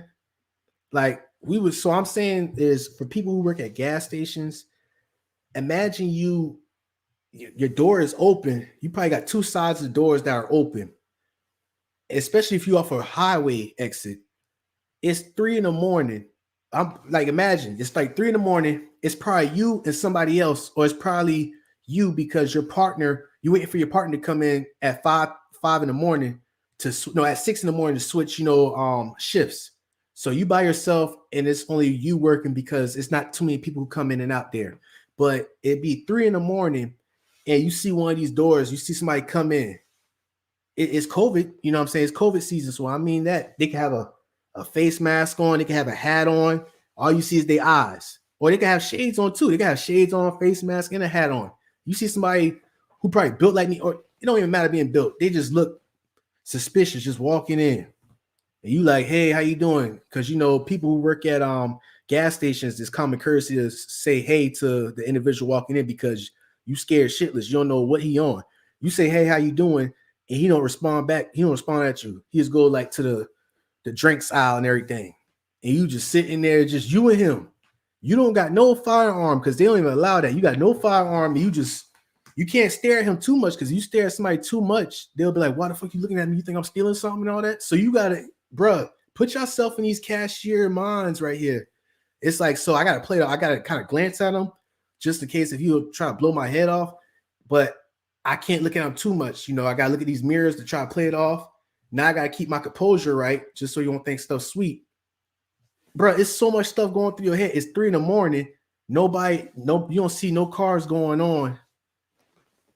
Bro, you talk about PTSD in the military, that will give me chronic PTSD, post-traumatic stress disorder. I will have to see a counselor or something because you don't got no firearm and it's damn near devil hours. And you ain't see this dude from a can of paint just coming inside the dang store. And then on top of that, he has to go to the counter to you to pay for something. Bro, man. I know this live was about military stories and all that, but dog, it's some real psychological deprivation, like events that you got to really put yourself into, man. Exactly. Shouts out to Raheem. Yeah, that's exactly too. So when I come in there, yeah, my mother taught me manners. I know how to work in the society. Like, okay, you need for me to open the door for you, or somebody open the door for me. Here's another tip for y'all. I just had left Publix not too long ago for these goddamn dogs, but somebody had opened the door for me. No, that's not Publix. No, I'm tripping. No. Was it Publix? No, it was not Publix. Oh, it was the gas station. I'm tripping. The gas station.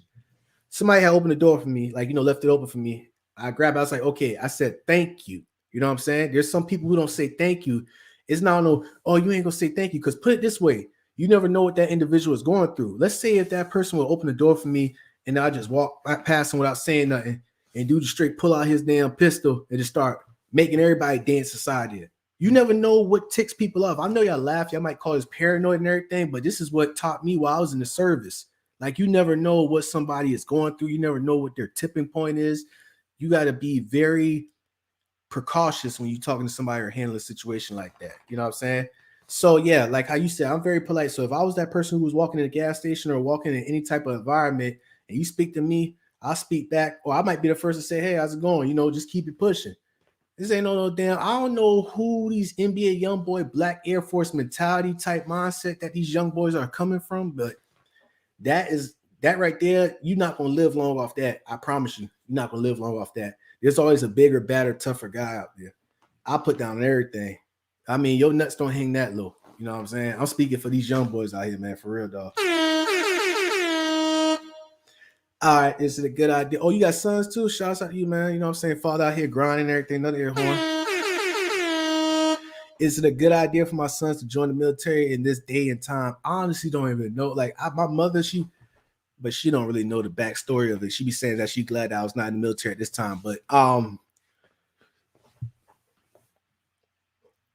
that's hard for me to say because once I got through serving my time in the military, we the new army. So let me break this down to you. The old army, you know, like my uncle or great, you know, people who served in the Vietnam War, that's the old army. That's like on some drill sergeant will drop kick you, you know what I'm saying, put hands on you, whatever, or racism during the military and all that. That's the toughest, you know what I'm saying? I'm the new army. It's still kind of tough, you know, crazy. You got people who want to off themselves for whoopty whoop whoop, but it's nowhere near tough as the old army. But as I got the military, it was a newer army, or I mean newer military, whatever you call it. We call it new army. New army is like when somebody get yelled at, they got this stress card. It's like, this ain't the right uniform, OCP, but they'll pull a flap out. And I heard that they could show the stress card to their drill sergeant, and their drill sergeant can't yell at them for the rest of the day because of the mental, you know what I'm saying? We never had that. You know what I'm saying? We never had no stress card like, oh, you know, you yelling at me, get away from me, drill sergeant. No, we never had that. So that's blowing my mind. So to answer your question, I know I'm doing a boomerang answer effect again. Yes and no. I say yes because it could be sweet like that. It depends on, listen, put it this way. If you want to join the Air Force, oh yeah, I'm all for it. I have no shame. People who serve the Air Force, I rock with y'all, man. Y'all some intelligent brothers, man. I'm not with this dang competing branches right here. I'm gonna be real with y'all. For those y'all watching, it's the Marines, it's the Army. No. The toughest from the bottom, from the toughest to the light work. It's the Marine, it's the Army, it's the Navy, and it's the Air Force. If you at the Air Force, they call it Chair Force. Listen, people who call it Chair Force are so upset because they're not educated. They don't have the intelligence to be able to pass the ASVAB to be in the Air Force. So they low-key hating. I'm just going to cut the bullshit. I'm going to be honest with y'all right there. For real, man. If you serve in the Air Force, you was intelligent and you're special and you're unique. They pay you extra for living in the barracks and everything more. You know what I'm saying? They treat you right. So for you, my brother Raheem, 6 kids, whoa, 4 boys, 2 girls. Okay, facts. For you, if your sons or even daughters want to join, I highly recommend the Air Force. That's all I'm gonna say. Air Force, because this right here, you know what I'm saying? You don't want them to go to, like, no offense to the Marine or the Army or Navy, whoever, but if you want them to have a good peace at mind, have the possibility of, you know, being at one piece. I mean, anything could happen. I just recommend the Air Force because it's like, I feel as though that they're more hands-on. They're more like, hey, everything's straight and all that. You know, all you gotta do is answer these phone calls. You gotta direct the airport traffic, or all you gotta do is translate this and that. It's you know, more mental. But you know, when you come to the Marines, they call them jarheads, not to be offensive. Or with us, it's more like you gotta brainwash yourself to follow orders. Like you got some people who had to ask, even after the military, they was asking people to, hey, I'm about to go to the restroom real quick. And it's like, bro, you ain't gotta ask me, just go. You know what I'm saying? You don't think for yourself, kind of. And I'm trying to be very polite with it. I'm not trying to disrespect no branches or nothing. But when you're in the Air Force, you think for yourself more. But the lower you go, the more tougher, the more you can't think for yourself, or you're not able to, because of the reverse psychology that they put on the masses. And I'm not saying it's wrong. It actually keep people alive, because put it this way. Let's say if you in a platoon, you got one person want to do their own thing and they're trying to infiltrate something. And just because that person want to do his own thing, he caused half of the squad to get killed. You know, I'm not saying it's the wrong type of reverse psychology that they use on the military training, but, you know, it is what it is, though. But the after effects, though. I know I'm rambling a lot for you, Raheem, but I was trying to, like, you know, go through the sequences of, it could be a yes for you and it could be a no. You know, you never know. It's a possibility, man. I was in the Marines. Okay, shouts out to RL Laverne. I was in the Marines 2011, 2015. We call it Obama's military. Hey, I tough, man, because the Marines is the toughest, you know what I'm saying? Like, But y'all be having them high shorts doing PT, man. I'm like, man, it look like y'all running. It look like y'all running in underwear. I ain't gonna lie to y'all, man. I get it. Our army stuff, our PT uniform was kind of high up too. It looked like we was the Harlem Globetrotters playing basketball, on one knee, dribbling the basketball. But y'all look like y'all just woke up out of y'all bed and y'all had some whitey tighties on. Ain't no way they allow for y'all to have that type of high shorts. Like, I just never understood that right there. No, that's the wrong button. I meant to press. Yeah, that's the right button right there. Shouts out to Mo Facts for coming up in here, man. I appreciate you, man. San Antonio, Texas, go for winter. Whoo, Air Force training. There we go. CJS, yep. So they answer your question again, Raheem. Yes and no, but if they want to go that route, please tell them to study for the ASVAB and score like a 60 or whatever to get in that Air Force. It might be a waiting list or whatever, but it's worth it because the Army and Marines could be like, oh, if you're trying to go by next week, we could do that for you. All you got to do is score 30 on the ASVAB. And that's like pretty much 10th grade type of education level, if you ask me. But if you just take a week to prepare and study for the ASVAB, we talking about, now I can't even go off of salary because salary is the same off of rank. We talking about your life change. We talk about them not having to worry about their back or worry about their loss of hearing or worry about post-traumatic stress disorder. We talk about a career life changer right there. That week of extra studying right there, because there's people I know who losing hearing in one ear, who losing vision, or who got like 70% of disability and all that, It could be, yeah. So I recommend, once again, I said Air Force, and I might be a rare breed because I realize people who serve different branches besides the Air Force, they always like to talk down the Air Force. I'm not with that, man. Nah. I'm just gonna be honest with y'all. The reason why they hate on them because they couldn't score high on the ASVAB and they feel as though that they don't do work. I'd rather be honest. I've been there and done that. I done been a physical mule. I done put my life on the line just to get this and that for people who were scared before. I did that. Ain't nothing cool about that.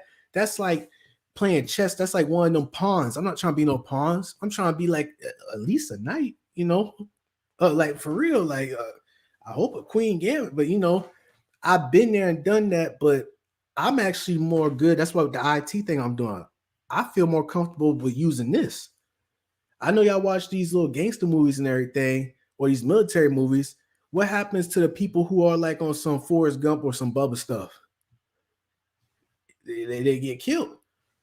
I mean, anybody could get killed, but I'm just saying, like, if you want to be macho libre on some Rambo stuff, you might just go down in the hail of bullets or get blown. Who knows? I'd rather use this. I'd rather be the person operating the drone or the person directing autopilot on an aircraft that's landing or something. You know what I'm saying? I'd rather do that than damn be a mule, which I have been before, and I'm lucky to be here, but that's not worth it, man. That's just my opinion right there, personally. That is my opinion. I don't want to be that type of person. I can't, because if you go down, they could easily get a replacement that's better than you or just as good as you the next day. You know what I'm saying? But if you got this right here, this would be kind of hard to replace you. I don't care if it's in the civilian world or even in the military service world. You know what I'm saying? Or even the corporation world, because this right here, I mean, yeah, you got Google and everything, but let's say if you're a network penetrator or a cybersecurity person, you're the only person who know how to stop a DDoS attack on a damn website, we could easily go on Google and type in how to stop a DDoS attack on an IP address, what I'm saying? Something like that on a URL. And it'll probably take us weeks to know that. But within you having this mentality, you could do that within an hour. You know what I'm saying? So what I'm saying is this is more stronger than this, Be healthy, stay in shape and everything. That's what the military taught me, stay in shape, or push yourself to the limit that you never thought that you was going to be able to push yourself to. But most importantly, once I had got out, I had to deprogram myself. Reprogram myself to have a mind of my own, because some people, how, not to sound cliche, but how they say a mind is a terrible thing to waste. That is very true. That's very true. Very true. Like, because once you lose this right here, you like a vegetable, if you ask me. You don't want to lose that. You don't want to lose that, buddy. Edward Air Force Base drone training. Is it Texas hot during the summer training? Only do winter, just giving you a tip. JS, have you served right here? or JS, or you might be a military brat because JS know about a lot of stuff. Yeah, you do. You do know about a lot. You probably know about Fort Hood. Those of y'all don't know, Fort Hood is like, did y'all know they be gangbanging in the military? I didn't know that until I was in Korea, bro. I didn't know people gang. I didn't know Fort Hood was a big base and Fort Hood be having homicides inside that base. You put it this way: people who in the military, I feel as though that Fort Hood should be paying you just as if you deployed in Afghanistan. I'm gonna tell y'all that why. Did y'all see those girls disappearing? Did y'all see people getting shoot? Did y'all see people bodies finding and all that crazy stuff going on Fort Hood? Because that's like one of the biggest, is the biggest base, what I'm saying, that we have. That's like a Pakistan. That's like they gotta do, whoever staying in Fort Hood gotta get hazard pay. I don't care what y'all say. Same thing when I was in Korea in Area 1 by the 30th parallel line, hazard pay. You got to give them an extra $400, $500 on the 15th, 30th, or $700 or something, because that Fort Hood is so dangerous, man. How the heck you get killed on an on-state base? I mean, I get it. You could get hit by a car, but I'm talking about like killed like a homicide murder. Like we in the service and you got these damn Melvins, who just can't take rejection and they just straight kidnapping and ending girls' lives, and you got suicides. I got a friend, I call him a friend, but he was from where I'm from, Charleston, South Carolina. I'm gonna tell you another military story, which was still F in my head today. I ain't gonna say a dude name, but he was from, he was from South Carolina, just like me, and AIT, you know what I'm saying? Mad cool dude. I mean, you look at him, he kind of, what type of person he looked like? I could give you an actor or something, or he looked like Wesley Snipes off of New Jack City. All right, Wesley Snipes off of New Jack City with the little Jerry curls on top. All right, so cool dude. He from where I'm from. We met at AIT in Fort Lee. We used to be, cracking jokes, or like you would look at him and you would not think he a lame. You know what I'm saying? You could get girls. You know what I'm saying? Or he could. The way he talking, the way he carry himself is like he a stand-up guy and everything. But this is what's crazy about the dang service right here, especially in Fort Hood that's going on.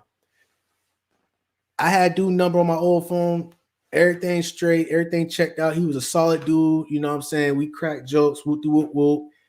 I left AIT, went to Korea. He went to whatever base and everything. I follow him on Facebook and all that. Like, yeah, Nino Brown type look. I've been, we've been chatting on Facebook. We've been, staying in touch, doing our thing. And he was inactive, but they say he was inactive for like about 4 to 6 months or whatever. I didn't pay that no attention. And then I remember on his news feed, somebody took over his Facebook talking about, I'm sorry to announce this and all that, but we have found, I ain't gonna say his name. We found such and such, something, South Carolina. And I'm like, what? So what I'm trying to tell y'all is that this dude was a solid stand-up dude. Like, you would look at him like, just like me. Look at him like how you look at me, talking like this and everything. You think his head is on the swivel. You think he on point. He got behavioral analysis, everything check out. This dude had went in the woods and shot himself in the face over a girl breakup. I completely missed that shit. You know what I'm saying? And I still can't believe it. So that's why I'm saying you can't tell when somebody gonna commit suicide, y'all. You can't tell when somebody gonna off themselves. He talking like right now, how y'all seeing me talk to y'all on YouTube. Y'all like, man, Grump good, Grump solid, man. Grump would never do that. But I'm not saying, but next week, boom. You like, what the heck? That's how I felt. You know what I'm saying? It's like, bro, how the heck? You not a lame. You could get girls, but off of that breakup right there, you decide to go run in the woods and shoot yourself in the face. Like, we was in AIT, the military really kind of damn you up like that. You know what I'm saying? You never know. And that thing still kind of fuck with me to this day, because it's like, bruh. Yeah, you're right, Raheem. It's the power of the coochie, man. And then when you're in the military, that's why I promise y'all, when I was in the military, I used to do some ignorant stuff like that. I would never mess with no married man, wife in the military. Never, bro. I got a story off of that too. Never. That's a no. That Jody boy stuff right there, y'all hear, bro. I promise y'all, man. Never. You're right. It's the power of the coochie and him being in the military. It's something that we don't realize, that it when you in the military as a guy and everything, and simple stuff like that, like the homeboy of mine who had off himself and everything. I believe if he was in the military, I think he'll be hurt, but I think he'll recover off that. But I think him being in the military, it kind of like it changes emotional state or something, because I swear, like, he would be the last person I like, think would do that. You know what I'm saying? Like that still blow me. It's like, bro, like it's just a breakup, man. Like, but you don't understand. You're in the military and everything. So that, like I said, I won't mess with no married man. I don't mess with nobody at all. But I'm saying, like, me being in the military, I know for a fact, don't mess with anybody. Don't mess with no military wife. I promise y'all that. No, don't do that, buddy. Don't do that. We had a partner. We had somebody in Afghanistan. He's still doing time.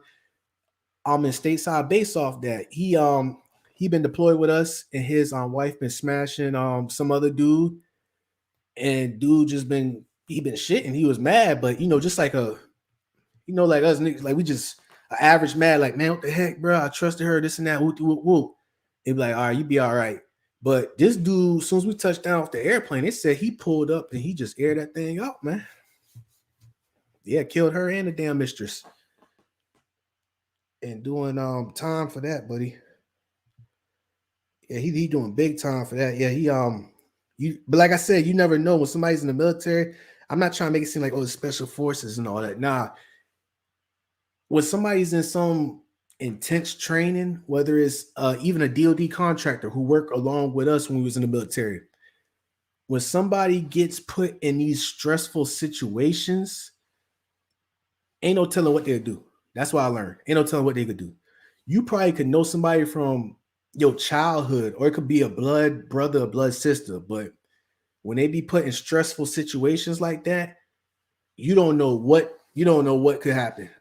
It's a random effect. You know what? Is how they will react is like you going to a casino and you pulling down that lever and they spinning the damn lotto things. I promise you. Even the highest paid psychologist, whatever, came and call it out, man. Came and call it out. Yeah, Vanessa Gillen. That's yeah. See, rest in peace to that. That's messed up right there. Cleopatra syndrome. Yep. Post-traumatic stress disorder. And you can have PTSD as a childhood. Like I said, the people who are the medics and all that, or who are nurses and everything, they go off these cell too. But I'm saying the ones I came across are stoic. Like they can stomach that. Shouts out to them. Or person who work at a gas station, who work night shifts at a gas station, they can get PTSD for real. Have you ever put yourself, put it this way, there are people who work at a gas station on military bases. You know what I'm saying? And I know, don't get it twisted, for like I go back to Fort Hood. Fort Hood is, bro, you got Bloods and Crips who are in the military in Fort Hood. The reason why I know is because when I was in Korea and they did a rotational unit, where I was at Camp Casey, that was Area 2 actually at the time. They did a rotational unit, and these people were just, like, I'm not even going to repeat the lingo and the slang they were saying. It's like, bro, I even got my U.S. Army thing. This is like a different damn camo, but you government property and you over here gang banging? Like, this is worse than Paul Pierce off the Boston Celtics when he threw up that blood sign and bullshit. Like, what the heck? Like, what are you, stupid, bro? You dumb? What the hell going on? But they was like, oh, it's them Fort Hood people and all that. They come in, they start, some of them, not all of them, but most of them try to act tough, because they're rotational unit, and the testosterone is at an all-time high to act tough and all that. But I ain't gonna lie to y'all, man. I witnessed one Fort Hood dude got his ass whipped. Like, I actually had it on my old Facebook page of me doing a selfie, and behind me it was a Fort Hood dude just getting wailed on by another military guy. But what I'm saying, long story short, is like Fort Hood is, if that was in Fort Hood, like, I mean, he got beat up in Korea, but if he was in Fort Hood and he got whipped, dude would have went to the car and got the strap or whatever on some street stuff. You think that you go in the military and you around Fort Hood and you go station in Fort Hood, I feel bad for y'all. I ain't gonna lie to y'all. It's like I joined the military to get out the streets. So imagine somebody who joined the military around Fort Hood, around Texas, to get out the streets, and they just so happen to get stationed in Fort Hood. So they left the streets to go into the streets again. You get what I'm saying? Like that kind of blew my mind right there. That don't make sense.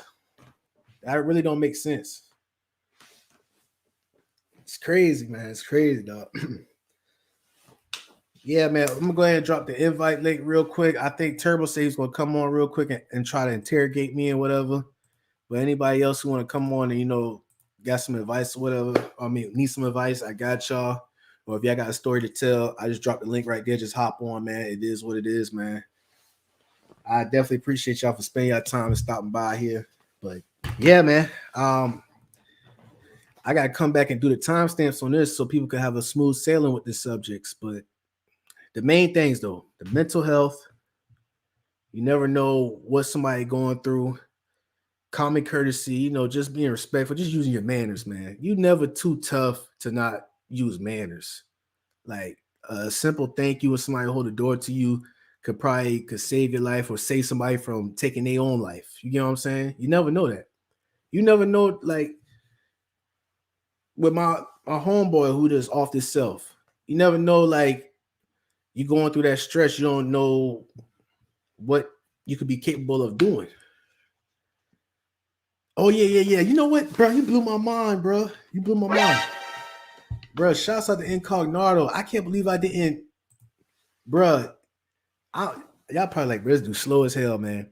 All these years, yeah. He said, hell, it's even called Fort Hood. Coincidence or nah, bro? Bro, Incognito. I swear, I just had made sense of that just now. All these years, I've been saying Fort Hood and all that, and I was like streets. I never thought of it like hood. That's why it's called Fort Hood. I get it, because it's the hood over there, man. It's the damn hood, bro. Dang, bro, that blew my mind right there. Y'all probably like, bro, this dude slow as hell, but I swear I never thought of it like that, Incognito. Shouts out to you for putting me on game with that. Fort Hood, and it's a coincidence that's called Fort Hood. You got Fort Bragg. You got, damn, I can't think of no other. My mind just went blank just now, man. All the faces. Oh, snap, man. Fort Lauderdale, Fort Stewart.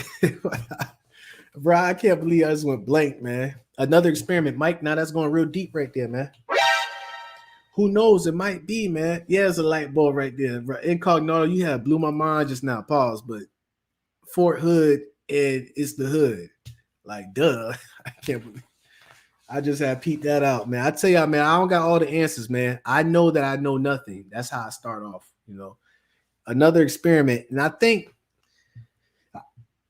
maybe intentional. Who knows? I'm not trying to go down that rabbit hole, but I wouldn't put it past it. You know what I'm saying? You being U.S. government property, ain't no telling. Like I told y'all, I had got like 7 different syringes in this.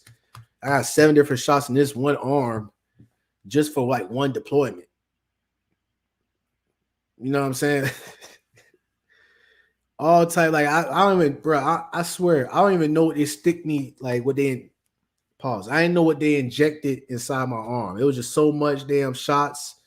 I don't remember. All I know is the chicken pox, peanut butter, and 4 other different stuff that I don't know about. You know what I'm saying? And then they'll give you this big jar of prescription antibiotics that they say it could cure gonorrhea or something, but you need to take it when you go to different countries. You know what I'm saying? So I know people got different minds when it comes to the jab, to the mojo. And I'm talking about the era that's going on. But I already been a guinea pig for like 4 years, man. That's why, you gotta respect people type of, I'm not gonna go down that road, man. Just know that I've been a guinea pig for 4 years, man. I don't even know what the hell. I still got a scar right there for all that stuff they had sticking my arm. Straight violation, bro. And then they had to do the bend over cough type stuff, the prostate check and all that. Yeah, man. Shaved my head bald and I started bleeding from the scalp and everything. Bro, if I pull back my old, dang, bro, I was so ugly, bro. Like we all look like, no offense, but look like Holocaust survivors, man. No offense, but when it comes to the guys, when you go on that train, I forgot they do shave your head bald.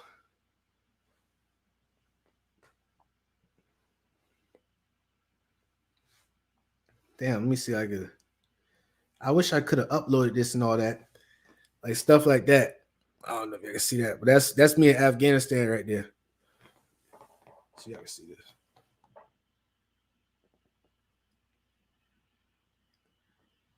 Damn, that green screen making that shit look. That's we working out in Afghanistan. I had a damn bro. They pushed my hairline back, man. God, dog, bro. Just looking back at that stuff. I need to add some footage for the next live though. Appreciate all the love though and everything, man. Everything we do is to impress or pull the one. Hey, that's facts right there, man. 99.9%. You're right, man. What's up, Mike Flores? What's up? So everybody's serving Army, right? No, I got this. Oh yeah, of course. Most definitely. Most definitely incognito. That's not even a debate. You are going like that's not even a you listen.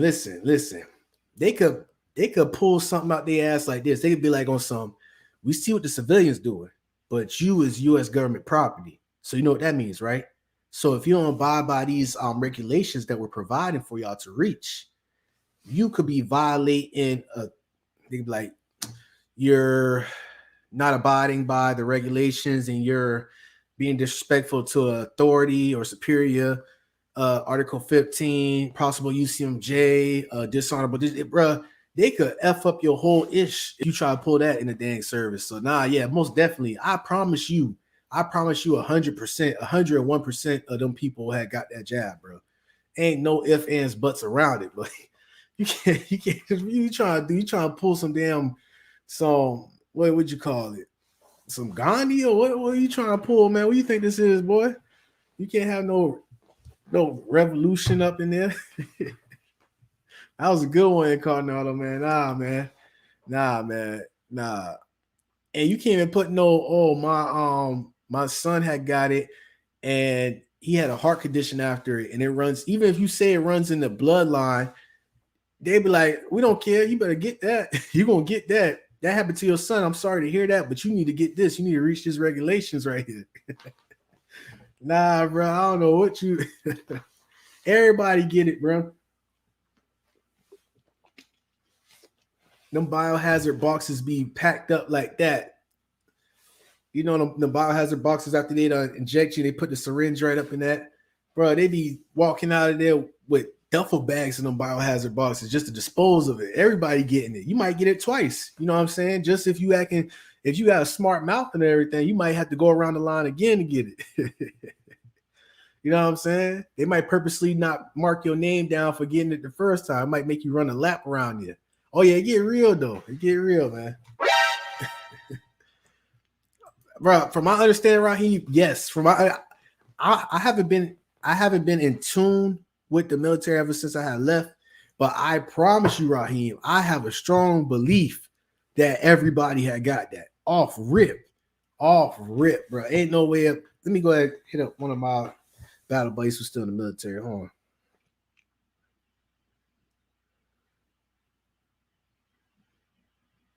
Man, let me go ahead and come on, bro. Damn. About to go ahead and hit him up right now just to ask him, just to verify. Yep. I have a strong feeling that 101% of them had got that. I mean, you gotta be on.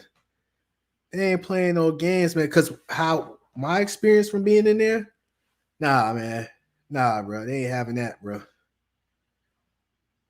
You ain't gonna try to play because this is what happens when you try to do that. They're gonna look at you like, oh, you try to do your own damn thing, huh? And you don't want to hear that from no damn higher up. When they pick you out of everybody out of the company and they look at you and somebody else, they be like, oh, y'all trying to do your own thing. Oh man, I seen people get terrorized off that. It happens. It's human behavior. It's like it don't matter where you at. I'm just lucky not to be that individual who been picked out like that. I seen every unit I went to, it be one or two individuals, mostly one, and the first sergeant or the commander, mostly the first sergeant. And she's no offense, but she's like a woman. She's a Hispanic woman. she gonna point at one person, most likely to be a woman or somebody from her type of background, and she be like, "You want to do your own thing," and they will drill, bro. They will drill the out of them, bro. And listen, don't get it twisted. I don't know why people who be in the service and they be like, you look at the high, let's say you look at your first sergeant or your sergeant major, whoever, and you see this right here, and you think stuff sweet, you think shit sweet, bro. It is the complete opposite, bro. I'm telling you, I seen it, bro. It's like Uncle Ruckus on some steroids, buddy. Nah, man. It's that Willie Lynch mindset right there, buddy. Nah, man, we ain't going out there. Stay under the radar. Yeah, out of sight, out of mind. You're right, JS. Out of sight, out of mind. Damn, me see you respond back. He's first. Yeah. Yeah. Come on, man. I see you active online. But I wanted to ask him just to make sure, though. Definitely, Raheem, I could actually try. I want to actually, I bet on it. I'd be like, hey, it's a good percentage, man. I don't think you could do no wiggle off that because you put the reason why I have a strong belief that everybody had got it is because you are government property. Now, I'm not trying to say this to discourage people who trying to go into the service, to each his own, you know what I'm saying? You got your reasons, I got my reasons. But I'm just trying to make it a reminder because once you get your weapon and you look at your weapon and where it has a serial number at, the serial lot number, it'll have 1 HP 78, whatever serial number. And at the bottom of it, it'll be like, this is property of U.S. Army or U.S. government property. However, chronological order it is, whatever. Once you see that on your weapon, I want you to imagine that little imprint on your weapon. I just want you to put that on your forehead. You know what I'm saying? Just imagine that on your forehead because that's exactly what it is. Your number, you go off your last social and your government property. So the reason why I have a strong feeling that 101% of them got it is because once your government property, if they want to give everybody 10 shots, damn near they could give somebody 10 shots, buddy. I got 6. Oh yeah, bro, you never lie, man. Raheem, my brother, we can relate to that, man. I'm glad I never encountered that type of stuff, but I just so happen to be under radar and see stuff from a distance. I'm the type of guy who sees somebody get over. You get what I'm saying? Because I just fall back. For some reason, I'm at the right place at the right time, but I see somebody who's at the wrong place at the wrong time, and I learn from them. Be like, oh, that happened to you. I make sure that won't happen to me. I seen people on some, bruh. This one dude, he was from New York. I ain't gonna say his name, man. He became SFC, Sergeant First Class. You know what I'm saying? This dude was on some, yeah, man. You know what I'm saying? I listened to damn Jay-Z, Big L, try to be a friend and all that. I seen him do this to an individual.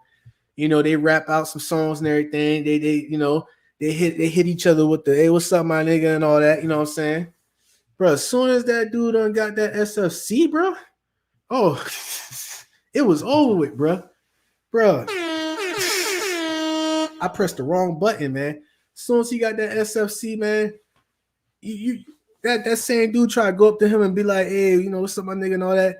Smoked his ass right there. And what I mean by smoke is like on some, hey, you gonna get a workout. You know what I'm saying? Like, I feel like you disrespected me. You ain't in parade rest speaking to me, private, specialist. Assume the position, or not assume the position. What's that thing they be saying? Something in kid is. Damn, man, I don't remember, man. That lets you know that I don't get smoked like that. Because I worked out, I do my thing, but it's this little phrase that they say when they try and make you work out when they feel disrespected. But long story short, that guy who he thought he was cool with, he got that rank and they wasn't doing that thing. He wasn't having it. He smoked them and he just flipped on him. He actually went hard on him. It's like on some, just because you black and I'm black and I got the higher rank, I got to show these people that I could drill you harder. I'm going to drill you harder, boy. Pause. I'm just giving y'all the raw stuff, the raw uncut of what I saw, man. People took the peanut butter shot and passed out. Dang. That thing was painful, kind of. I ain't gonna lie. It just felt like it was like a little burning when I had it. Yo, homie, yo. Half right. Yeah, Trav on point. Hey, Trav been serving, bro. Hey, shout out to Trav, man. Right face. No, half right. Face. Oh yeah, that's what it. You're right, Trav G. That's what they say. The drill sergeant, when you about to smoke me, like some, it's a disciplinary act of working out. You know, you be late or you mess up or your battle buddy mess up or whatever. You're working out. This ain't no damn. Oh, we just gonna do 10 push-ups and all that. Nah. At least you'll do like 25 push-ups, and then you do the flutter kicks, you do the sit-ups, you do the squats, you hold your weapon. People be, I mean, the way I'm saying it to y'all might think this is easy, but imagine you on an empty stomach and you know, y'all just got through doing a ruck march and you holding your M16 and bro, you gotta be there to see it. But anyway, they'll say half right face or half right hook. So half right is like at a 45-degree angle. I think that's a 30. Is it? I think it's a 45. It's like an acute angle. So it's pretty much you shift like that, and then you get in the push-up position, and then they smoke you, and then you do all types of other weird stuff. You know what I'm saying? Hey, they don't discriminate. Hey, listen, double standards, buddy. Double standards. Oh yeah. The women get smoked too with it. I mean, of course, they'll be the ones. Some of them will be the ones to fall out. Fall out mean like, you know, when you go up, if it's a push-up smoke, they'll fall on their face and they'll be like, oh man, or they'll have their butts in the air and all that. And come on, you can't do that to a woman.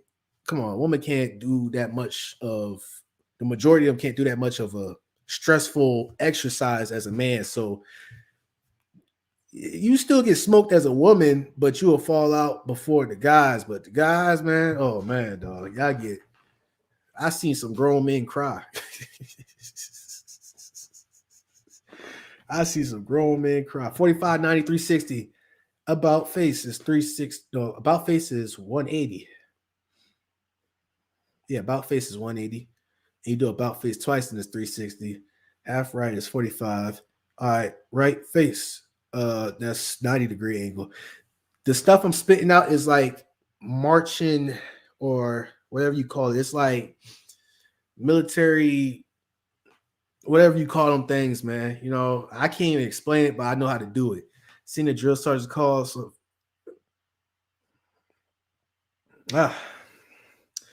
well, if Trav, if a drill sergeant do that, it had to be a girl drill sergeant to do that, because I ain't gonna lie, I'm gonna tell you like this.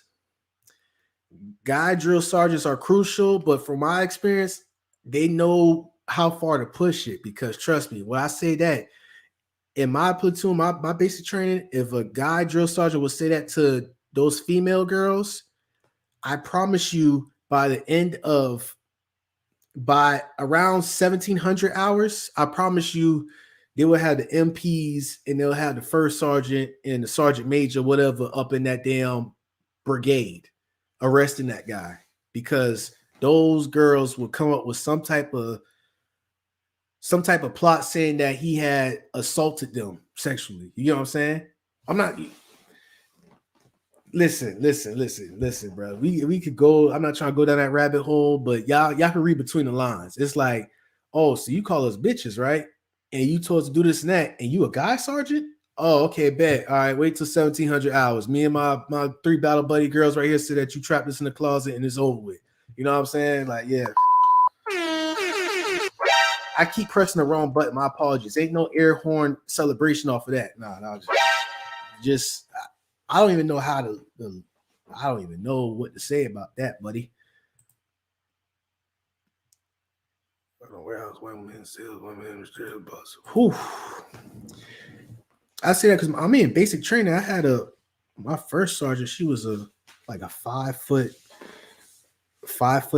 white lady, like probably like I think she was like 38 or 40, and she was funny. I mean, she was serious, like I don't know. She made other people upset and all that, but me, she was just a funny lady. I ain't gonna lie, like, you know, she was cool after a while. You know, it just, you right about that. The structure setup, yeah, but you could have it don't, bro. In the military is different, man. I can tell you, bro. You want to know who I think got it the worst in the army or in the Marines, bro? I seen it. Let it be, bro. I don't care what nobody say. Let it be a Puerto Rican. Let it be a Puerto Rican staff sergeant or a Puerto Rican first sergeant. Let it be a Puerto Rican first sergeant come across a Puerto Rican private who just came from Puerto Rico to America, and he or she had to go through the process of serving the military to get their citizenship and everything. I seen this with my own eyes. I seen the Willie Lynch from other races on full effect, bruh. Ain't no way they ain't swing at least, it's just the stuff they say and all that, bro. It's like, oh, okay, it's up. I get it. Me, I ain't gonna lie. I get the yelling and all that, but it's a thin line when it comes to disrespect. Like when somebody disrespect, like let's say spit in the face, or not spitting on purpose, but it's like I can't even explain it, man. Just know that hey, it's a thin line between getting yelled at and getting disrespected. That's all I gotta say. Because if I was put in them situations, which I'm lucky I'm not, I don't know how I would react. I'm not the person to tell you I would do this, I would do that. It would be a different reaction though, definitely. The F company. I was under investigation when I was there. Fort Lauderdale. Oh yeah, I was under investigation twice, man. Not me personally, but here's the thing: when it's in the service, it's like if you're platoon, like let's say if you first platoon, if something happened in first platoon, or put it this way, yeah, in Korea, something happened in, I think I was in third platoon at the time. Something happened in third platoon, which I was a part of. I just came over there, and it was from a previous unit, but she was still there. I ain't gonna say her rank, but they investigated all of us, and I just got over there. And I got a Korean MP and a American MP. Like felt like I was in the FBI first 48. It's my damn probably second or third week there, and I'm getting investigated about a couple of $100,000 worth of equipment missing. What the heck? You know what I'm saying? Like, yeah, it's real stupid when it comes to the service about investigation. Other investigation was it was a group. It was on some like I had nothing to do with it, but since my room was on that barracks, I had to dang get a knock at 2 a.m. That's a different time to tell that story. Listen, I'm good. I got a clean rap sheet, but it's just for me being in that facility, like living there, it was also like, okay, you got to come with us. We're not going to handcuff you, but we could handcuff you if you ain't, that type of stuff. See, it's different in the military. It's not no civilian world where you know your rights and you know that they can't do it without no search warrant or, they can't just straight kidnap you. Nah. Military, that's a different story, buddy. Different story, man. Different story, buddy. So those are two situations where I got investigated. Yeah. So Trap G, I feel you on that, man. That suck, bro. It's always random. It's at the most inconvenient time when it happens too. You know what I'm saying? Oh yeah. I feel you, Raheem. Yeah, I feel you. It's like this, Raheem. Put it this way. What you just said just now was facts. I saw that it works across the whole board. I saw that, especially with some of the Hispanic people, where I saw that some of them did to some of their people. I was like, oh, what the heck? But for them, it's like on some, I'm gonna go hardcore you, I'm gonna drill you, but I'm drilling you like this because I want you to move up in the ranks and I'm gonna help you. And I want you to do the same thing to the others, to our people, to help us move up in the ranks. Now, when it comes from our people, it's on some, bruh, I'm a damn house slave, you a field slave, so let me go ahead and just ride you till the wheels fall off type stuff. It ain't no, I'm not help you study. Like, to be honest, I actually prefer, when I think about it, which I ain't never had it, but I'm saying like a verbal abuse ain't nothing to, I'm not even gonna say that because I'm gonna word it differently. Just know that, yeah, it's different. You're right, Raheem. At the end of the day, it don't matter what situation or circumstances, we at the bottom of the barrel with that because there's no growth. There's no growth and development. I I got this position and I'm gonna hold on to this position because this is my life, this is my career right here. It's not no, I got this position, let me cuss you out, make you feel like you're a piece of shit, but I'm gonna help you get to my position so you can do the exact same thing. It's kind of, you see the kind of end goal. It's like, yeah, I'm gonna treat you like crap and everything for the Hispanic side. I'm gonna treat you like crap, whatever, but I'm gonna help you get to that next level. But when you come to Uncle Ruckus or somebody, it's on some damn, I got this position, you don't got it, and this is just how it's gonna be for eternity. Like what the hell? Not for all people, not for all blacks, not for all Hispanics. I'm just saying for some. That's all. Just to clarify that, bro. Just to clarify that real quick, man. I appreciate that. Like, what's one of the weirdest things you've seen during basic with the? I told one story earlier, man, but let me think about it. Hold on, man. I told that one story with that. I don't want to bring that up, man, but you told like weird, weirdest things is like what you mean? Because it could be like a, bruh, nah, man. Like with when I think about it, man, it's so much weird stuff, bro. I ain't gonna lie to you, man. I'm just gonna have to just let it hit me, man. I appreciate it. I appreciate you, JS, man. But it's hard for me to rank them because it's like a spectrum. It's like this. It's not no level one weird, level two weird. It's just like a how my mind works is like a quarterback vision. It's like that happened, that was extreme. That happened, that's not extreme. That happened, that was extreme. It's like, are we talking about weird like disgusting, or are we talking about weird like weird like what type of weirdness? Thinking those situations when it comes to us, brothers.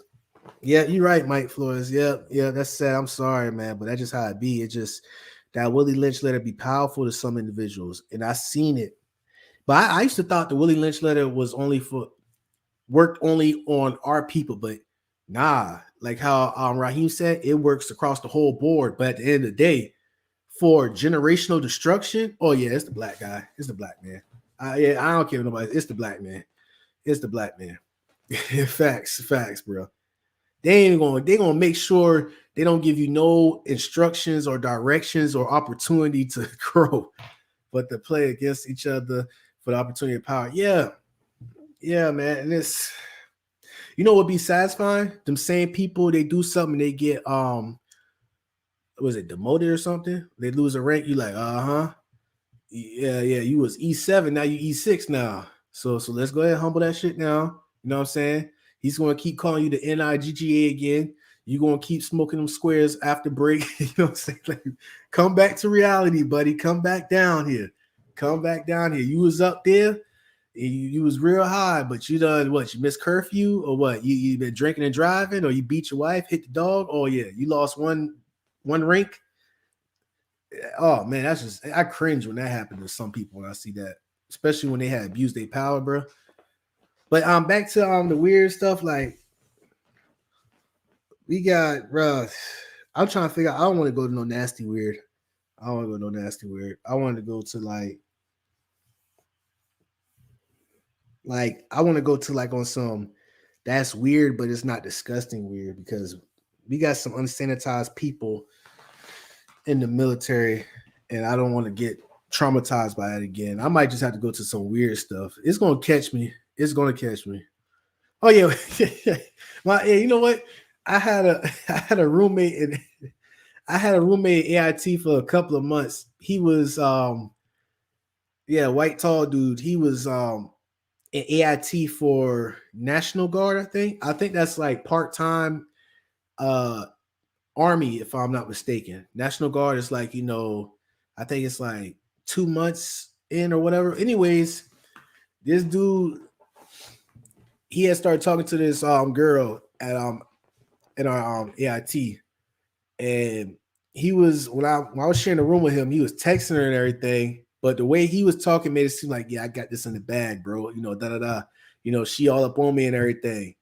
But for some odd reason, I don't know how. Like I talked to the girl that he was talking to, not like flirting, but like she was like hanging out with us, on the weekends and everything. But she had showed me pictures of this dude. Like this dude was texting her, and he was like on some, if you don't be with me, I'ma swallow all these pills. And this dude had poured like a handful of Tylenol, and he took a picture of it and he sent it to her.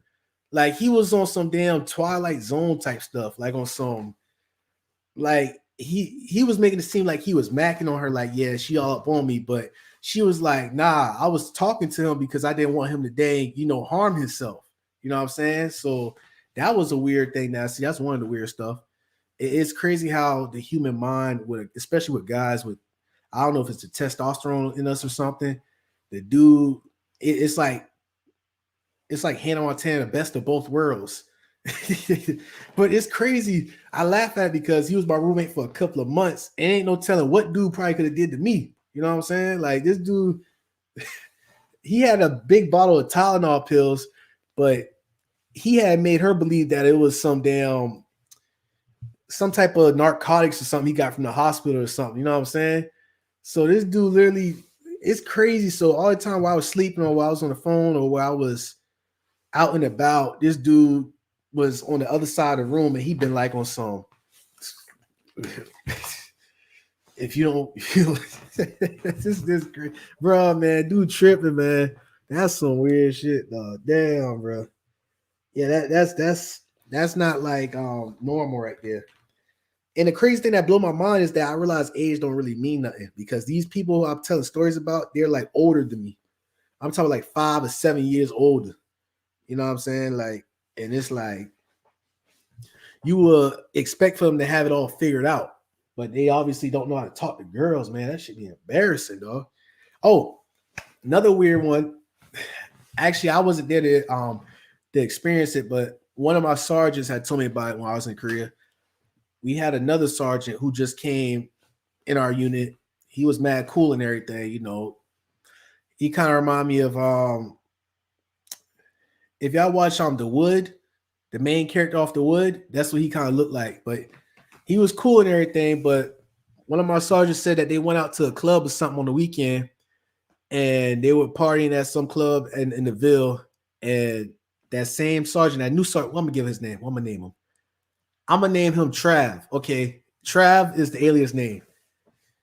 Trav had went to the Ville club, club hopping with the sergeant who telling me the story. They said they was in this one club, and they said that some altercation came up. Trav had got confronted by some other dude over some BS. You know what I'm saying? On some like, oh, let's just say that he stepped on his shoes on accident, whatever. You know how dudes is when they nuts got to hang the lowest inside of situations like that. So pretty much, he said that Trav got punked out in the club. It was like, what you gonna do now? You a hoe, this and that. And they said Trav walk out of the club. All right. They said 30 minutes passed. It was like, man, you know what? We're gonna leave this club and we're gonna go club hopping to another club down the street. They said that when they were walking out that club, Trav had met them. Trav met them at the front of the club. They said Trav was sweating and he was on some, like he did some push-ups. He was on some like, man, where he at, man? Where he at, man? What was that dude that like? He said they forgot about the altercation, but they said Trav had left the club to do some push-ups or to drink, to get more drunk, to come back in the club to confront the person who had punked him out 30 minutes ago. That's not that I know people probably be like, oh, that's like a little basic story, but that's weird to me. Like you had to leave a situation and you had to get intoxicated. You got, I guess, do your little Rocky little hit the damn the skin chickens in the damn slaughterhouse, drink the damn eggs, crack the 2 eggs inside a cup, throw it back, run up the damn stairs, had to put a parachute on, the eye of the tiger bull, just to come back and damn confront some damn old confrontation beef. What's wrong with these guys, man? I had to share a room with the 17-year-old and he had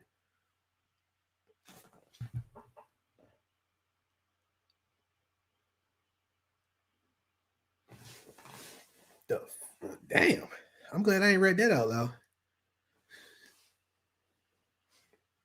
Is the legal sex age is South? I'm not in South Carolina, but South Carolina, I think they said the legal age for consensual sex is 16 years old, and if you're 15, Your parent, excuse me, your parents got to consent to it. And if you marry a 14-year-old, it's okay. I read this in a law. Let me go on that website. I swear it was on South Carolina. The reason why I started looking that up because of that situation with Charlemagne the God that happened like many years ago.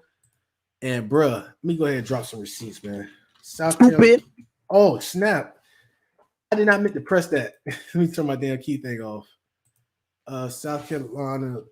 Either way, remind me to go ahead and pull that up.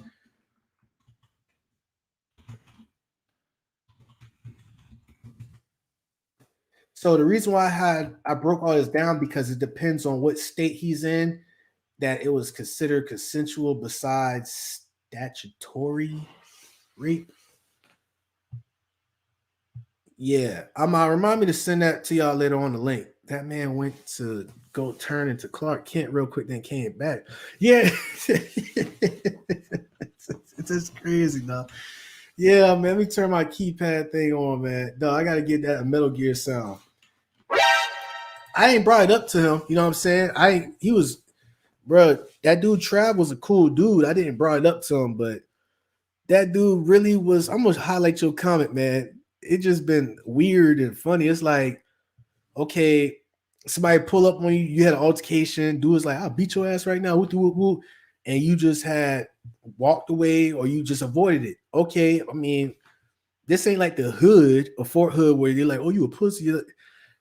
You know, people ain't got time for that. People avoid it. People like, man, I ain't got time to stab you up or throw you off the stage or whatever. You know what I'm saying? Which I got a story about that. But you know, they wasn't what the way Sergeant was explaining it to me. They wasn't looking at Trav like, oh, you got bitch, hold on. At first they was, but they had forgot about it. They left it alone. But it's just crazy how Trav was like, I'm not letting this up. Like, you know, I guess he was sober when he got in that confrontation and he left. And then 30 minutes later, met up. Like, I guess he probably been hitting them damn Newports and drinking that damn soju. Because in Korea, they got the soju that get you all tipsy. Drinking the soju, hitting the Newports. Then got through doing some pull-ups, you know, walking around. Because they say he was sweating a little bit. And he done went back talking about, hey, where did I do that?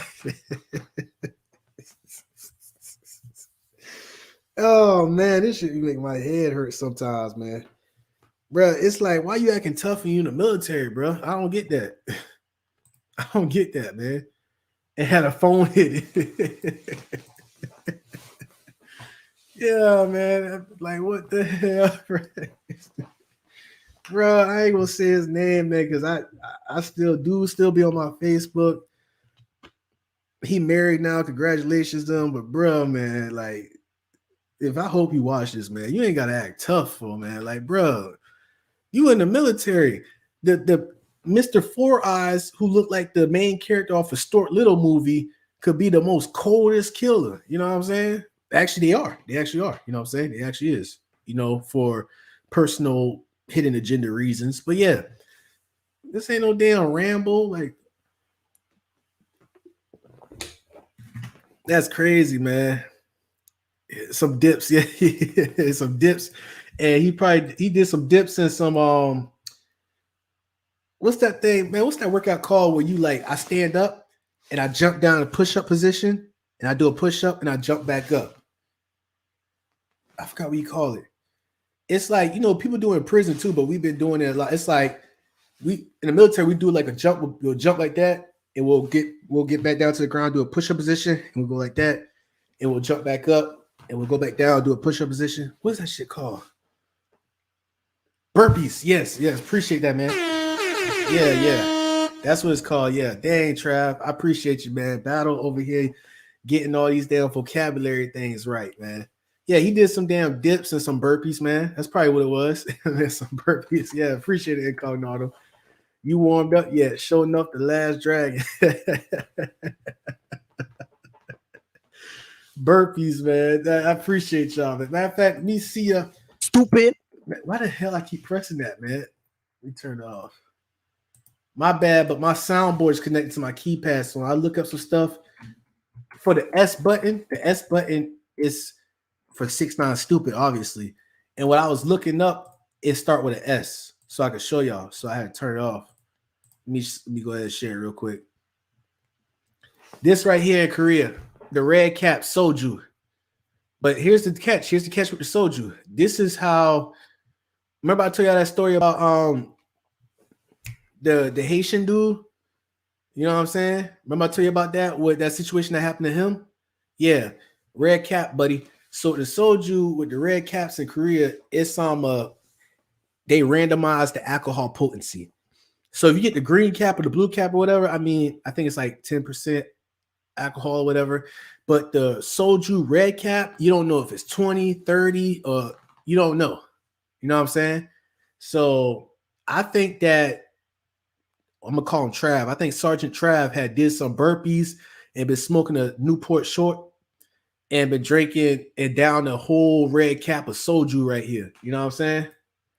I think he done down a whole cap of red soju, and that thing probably had like 35% alcohol. Oh shit. See, look, it says right here. It says varies from 16% to 53% alcohol by volume. This is how they had took out my old battle. I keep bringing them up, the Haitian one. You know what I'm saying? This right here, they slipped something in it, and it's so you don't know what you drink 3 of these. You don't know if you're drinking 353s or you drinking 316s or you drinking 116 and 253s or 145 and 26. You don't know. It randomizes. That's how it's like the Squid Games. Okay. All right. If y'all think about Squid Games, this is Soju Squid Games right here, buddy. All right. Soju Squid Games. First time I tried that, I was in the hotel. I was, I was straight. You know what I'm saying? I wasn't in no vulnerable situation like old buddy. Remember the Last Dragon movie? Oh yeah. Yep. I'm about to say, yep, I do remember. This dude about to say something. Sounds, man. Soju, man. Dang, bro. This is crazy, dog. Need to see if I can do that thing right there real quick, man. Yeah, man. That's in Korea right there. That's the stuff I'm going off of, but I've been there for a year, so it's like I know. Oh man, bro. It's like if I go there again, I kind of know how to maneuver, man. It's a lot of crazy ish, but that's that weird stuff. Well, I told y'all about that sergeant.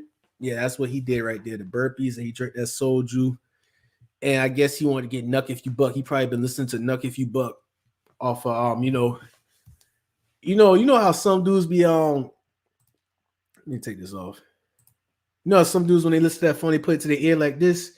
So he probably been there hitting that square, just looking and had a damn Nuck If You Buck blasting off the damn phone and the speakers so everybody can hear it. That boy crazy, man. Dang, dog. I'm just glad I wasn't. I ain't gonna lie. It's some cringe stuff I think about in the past, like how I used to look. Like I used to look straight fugly. I've been fugly at certain parts in the military. I didn't understand how, well, probably because off my athleticism, I guess, and just me being myself. Cause bruh, if y'all see some pictures of me, bruh, it just y'all be like, God damn, that boy fugly. Like, whoa. Because of the training, you know what I'm saying? The training. But at least I wasn't lame with that, man. You got some people, I know some people just be cringing throughout the day off of the stuff they did. Like Calvin, Mr. Fifi guy and all that, and my roommate from AIT, like I just want to know if they cringe off of the stuff they did. Like, bro, you was really a lame. Like you was really weird. And I say that lightly, you know what I'm saying, for that situation. At least I wasn't on that type of stuff. That's all. You know what I'm saying? I wasn't on that type of stuff. Not trying to damn bait a girl to stay with me. If she don't, I'm gonna swallow a lot of pills.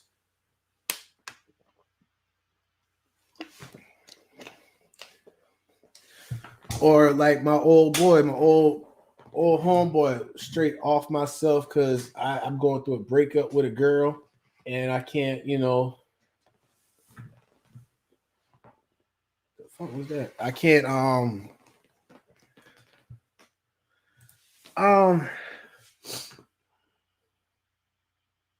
bro, I was actually one, dog. When I think about it, off that coffee beans, bro. No, but that's basic trade. That's different, though. That's different. That like, bro, I used to heck yeah. The coffee beans, I forgot to tell y'all about that. I used to, yeah. Since we at F it, I'm gonna tell y'all some hacks, dog. My, I don't give a damn. I'm gonna tell y'all straight up. I used to be fatigued, and in our MREs, right? Meal ready eat. I'm gonna show what the MRE is actually. I'm gonna tell you. Turn this sound thing off. That thing made me jump just now. MRE. They said this is. They said people in the penitentiary eat better than us with this MRE stuff. I'm gonna show y'all how they look. This is an MRE right here. They come in packs like that. Go to images. All right, so in the MRE, this thing could last up to 10 years. It has 2,500 calories. It varies. They have the spaghetti one, they have the vegetarian one, they got the fish one, they got the lasagna one. It lasts up to 10 years. Sometimes we ate expired ones. So imagine you eating a soft brick of cement. That's what it is. And that chewing gum was to help with the digestive thing. But in this package right here, you probably can't see it. They had coffee beans. Damn, I don't know, my allergies acting up. They had coffee beans that looked like, I think it was like in a rectangle thing. If I can see it. Okay, boom. I think right here. Damn, what a coffee bean. Oh, yeah, coffee beans, I think was in this brown little square thing right here. So check this out. When we used to have MREs when we used to be away from the DFAC, drill sergeants been lazy as fuck to take us to the DFAC, or we was in training and they just been like, eat an MRE, I'll be all right while they eat Chick-fil-A in front of our face or whatever the fuck, this training type of reverse psychology shit. We used to eat these MREs and people used to be constipated as hell. Used to have to eat it within 10 minutes. And on top of that, damn, we had to eat in rain and puddles, bro. Now y'all bringing up some traumatizing, like some effed up ish, but it was these coffee beans inside of MREs. We had the gum and everything. They used to take the candy. If some of them had a candy, like because they wanted us to not have no sugar or whatever. So they used to that was another mental thing they did on us. So after we eat the MREs, I used to have the coffee beans, and they did. I guess they didn't know nothing about it. They probably be like, y'all ain't gonna make no coffee anyway. But nah, buddy, they didn't know that I was a savage.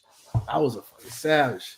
I take the coffee bean right here. It's like that packet, like that big. I just straight rip that thing.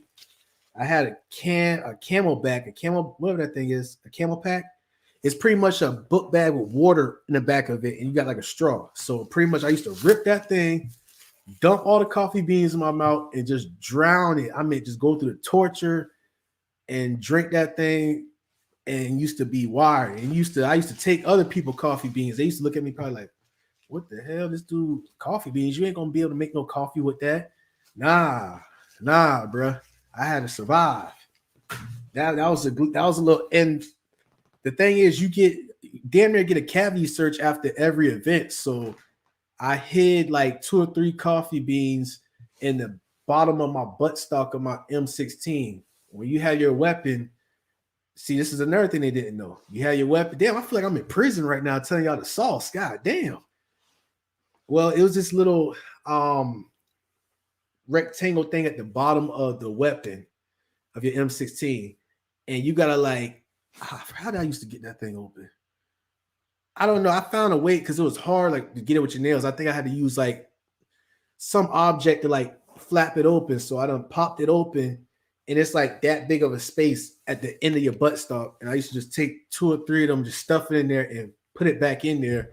So when we get in a damn near cavity search by the drill sergeants after everything, my weapon just be right there, and they just, do the prison frisk or whatever, for live rounds or whatever, or for, what they call them shits? Not live rounds, but contraband. Yeah, for contraband. Nah, man, my contraband been in my buttstock of my damn M16 the whole time, buddy. Whole time. And ain't nothing sweet about it either. Name somebody who would eat coffee beans like that. So back then to addiction, yeah, I had addiction for having 1 or 2 coffee beans every other day. I don't think we had, hey, like sometimes, no. Sometimes I was only able to get 1 though. I had to be swift with that thing, man. So yeah, I had an addiction. I had a coffee bean addiction, I guess, in basic training. Now for the triple C's and all that stuff.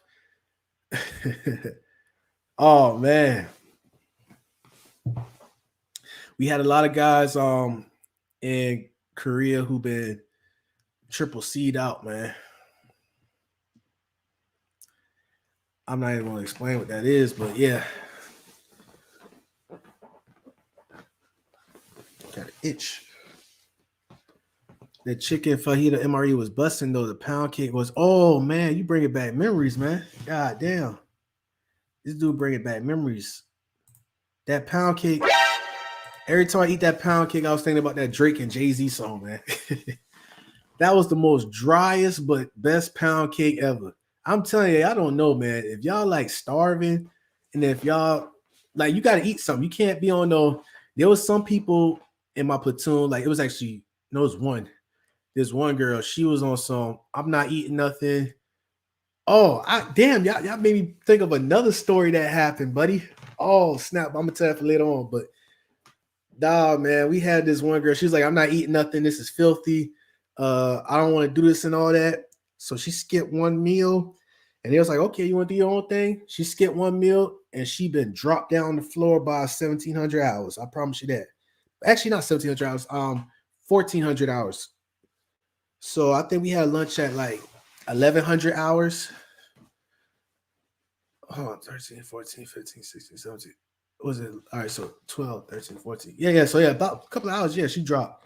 She had missed the meal and she dropped. That's how crucial it is. So it's like you gotta, whatever, you gotta be a garbage disposal, man. It's damn near torture, bro. Whatever they bring to you, if you don't eat that, you ain't gonna have no energy and you're gonna pass. You're gonna find yourself waking up in the hospital with a damn syringe in your arm or something, Not syringe, but yes, with saline getting pumped inside you. Yeah, man. Chicken fajita MRE pound cake, man. That, bro, if you try that thing, bro, they mentally brainwashed us to the point where I was actually thinking about buying a whole box of MREs after I left basic training. That's how crazy it was. I was actually having hot and cold flashes about those meals. After I left it, I was like, man, this Domino's pizza or whatever looked good, but dang, I actually want a spaghetti MRE thing. A damn 10-year-old box of what the heck? Bro, that brainwash thing is powerful, man. I'm telling you, bro. I'm glad I snapped out of it, man. I was literally thinking about going online and buying some MRE boxes, bro. Yeah, bro. That would mess my health up, man. That would mess my health up tremendously. I'd be better off eating cement. That's the best thing to compare it to. What was the drink they gave Malcolm X in prison to that movie? Oh, that was nutmeg. Oh yeah, they had that. Oh man, I think that's what it was. Nutmeg, coffee and nutmeg, bruh. I'm telling y'all, coffee or even that nut. Yeah, I think it was nutmeg or cinnamon.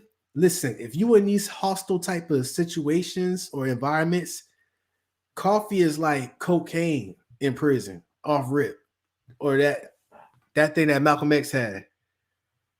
Because Malcolm X was going through cocaine withdrawals, and he was in the hole. I think they've been beating him. They the same thing in the military, but besides getting beat, they was just like breaking them in. And I think one of the NOI Nation of Islam brothers had given him that nutmeg mixed with coffee, whatever it was, and he felt great. He felt great.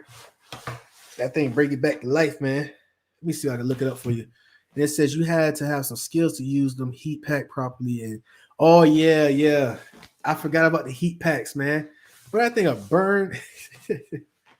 I think, bro, I had to be skillful with that. I got burned up a couple times on my leg with it, but especially if it was raining, man. I always, for some reason, when I use the heat thing, it always been raining. It's like you gotta it's like in this little light green bag, and it's a pad. How the heck, bro, Trav? I don't even know how you operate that no more, man. I had to read instructions.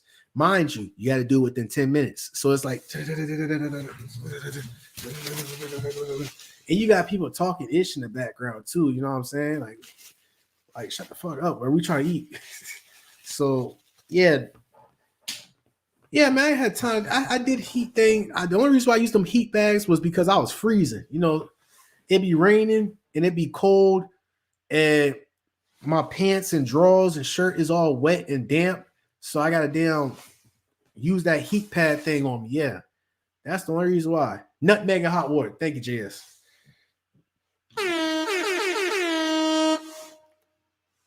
I ain't used them heat pads for no goddamn food. I remember I used them heat pads for my body heat. That's what it was, man. Them boys have you sitting in puddles. Surprised you didn't get ringworm or whatever, man. Like, I mean, it is what it is, though. Yeah, some people going to the sick call. They be in the hospital for a day or two because of some type of illness they got. They got sick. I'm just glad I ain't got sick because, that's another way for you to get med vac or whatever. They say you liked it? Huh? We mean like what? The MRE? If it's the MRE you talk about, Raheem, if it's the MRE, I was brainwashed into liking it. Yes, I told y'all, I said that it was to the point where I was thinking about buying a box of these MREs right here. I was thinking about this right here. I was thinking about going online or going to the PX or whatever and buying a whole box of them. How much a whole box costs? Whole box costs $191 for MRE pack with 2020 or 2021 with heater. It costs $67 for the British one. That look like it's probably 5 years old. Yeah, so I don't know what you call it. I guess, yeah. But I was like, we was brainwashing that though. Dang, man, look at the struggle, man. Look at the struggle. This is fake. Look at this fake shit right here. Look at this fake stuff right here, y'all. Look how they try to brainwash. Look, they're smiling. That's a fake smile. Look at the nonverbal cues right there. He's smiling because he's cringing off that. He's fake smiling like he's at a dentist. He's just biting down on it. Look how hard you got to bite down on it. What is going on here, buddy?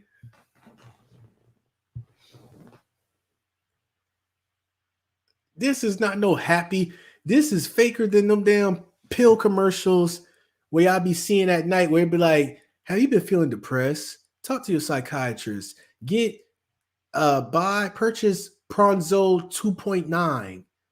And then after you see them smiling and they got their little happy couple and all that, they be like, don't take they be speed reading stuff. Please don't pregnancy, HIV, like y'all realize that? That's exactly what it looked like, man. Bro, that's propaganda at its finest, man. I'm glad we on this nonverbal cues right here. This is really how you look when you eat it, man. Look at that face, that straight, yeah, that pouting look right there. This right there, pouting look. This, I ain't gonna lie right here. This guy, just looking off him, it look like he about to damn knock some down. It look like he want to knock somebody down, and I don't think it's an enemy. Let me stop.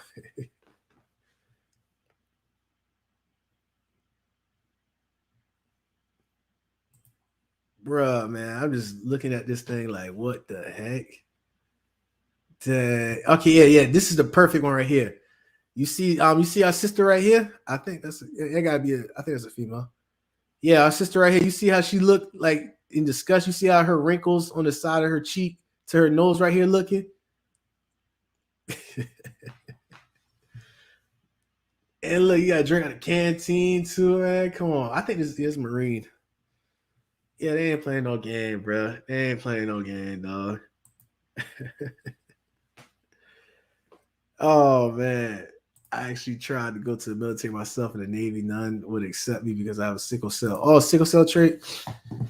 Damn, man. That's crazy. I got close family relatives that got the same exact thing. I had to lie about my asthma and stuff. But I mean, look where it turned me out. Yes, I did it. I don't care. I lied and said I don't have no asthma. I used to trade some MREs with the Philippines Army guys for some of their MREs. Yeah, man. Hey, you make some good friends, man. I had a good battle buddy. I call him. He from China. I still plugged in Yi Kai. Yi Kai was on like. Let me see. I plug you. Dang, I gotta hit Yi Kai up, man, on Facebook. But yeah, Yi Kai, bro. He was always himself, man. Straight Chinese guy, man. All the chain, bro. Come from a wealthy background. Father had, you know, money and all that, but he's like, nah, I gotta get this on my own type stuff. That MRE don't look too good. Yeah, it's probably expired. It lasts up to 10 years. I think on the bag it says 7, but the people, they was like, nah, it's 10 years it could last. That's what they said. Man, bro, I can tell you how old the MRE is just off of chewing that damn digestive gum that they have to help break it down so you can use the restroom. Bro, if you take like 2 bites, like you put the gum in your mouth and you bite on it, chewing it 2 times, and that thing it falls apart like it's pasty and everything. Oh yeah, it's like 8 to 10 years old. It's like 8 to 10 years old. If you try to bite on it and it's hard for you to bite down on it, and you gotta try 3 chop downs for it to break apart, it's 5 years old. If you just get one smooth bite down on the gum, then it's like 1 or 3 years old. You know what I'm saying? That is how I go off of. That's facts, man. That's facts, dog.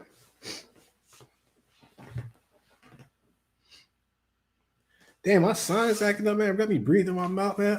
I got to work. I'm trying to hit the next live. I appreciate you, Trav, man. Definitely, man. Yes, man. Yes, sir. Appreciate that, dog. I'm gonna go ahead and drop this invite link. I think Turbo said he wanted to come in here and talk ish. Oh yeah, tomorrow. I forgot to tell y'all. We got I got some videos to make and drop, but we got Savings and Minus Debt to come through with his rant. See if y'all ready for that. Definitely see if y'all ready for that. But yeah, let me try to see if I could pull up something else though with it.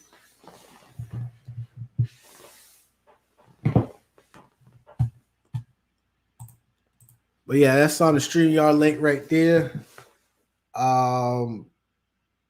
Yeah, that's pretty much how we doing right there. I think I had another partner who let me see, he was on Facebook right now. Oh snap! I think he probably in the chat.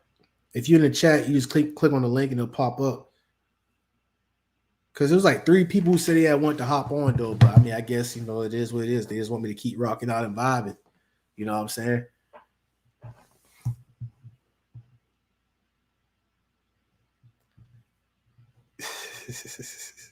Dang, bro, that's crazy, man. Well, I'm thinking about it. They said prison people eat better than us during that time with the MRE. Like what? When they told me that, I felt violated. And I even I had verification of that. They had said that while I was in the service. And I remember when I was out, actually, when I'm on YouTube, what's his name? His name is Wes Watson. Anybody know Watson Fit? Wes Watson, the little ex-Aryan stalky dang on white guy who be talking all crazy on YouTube.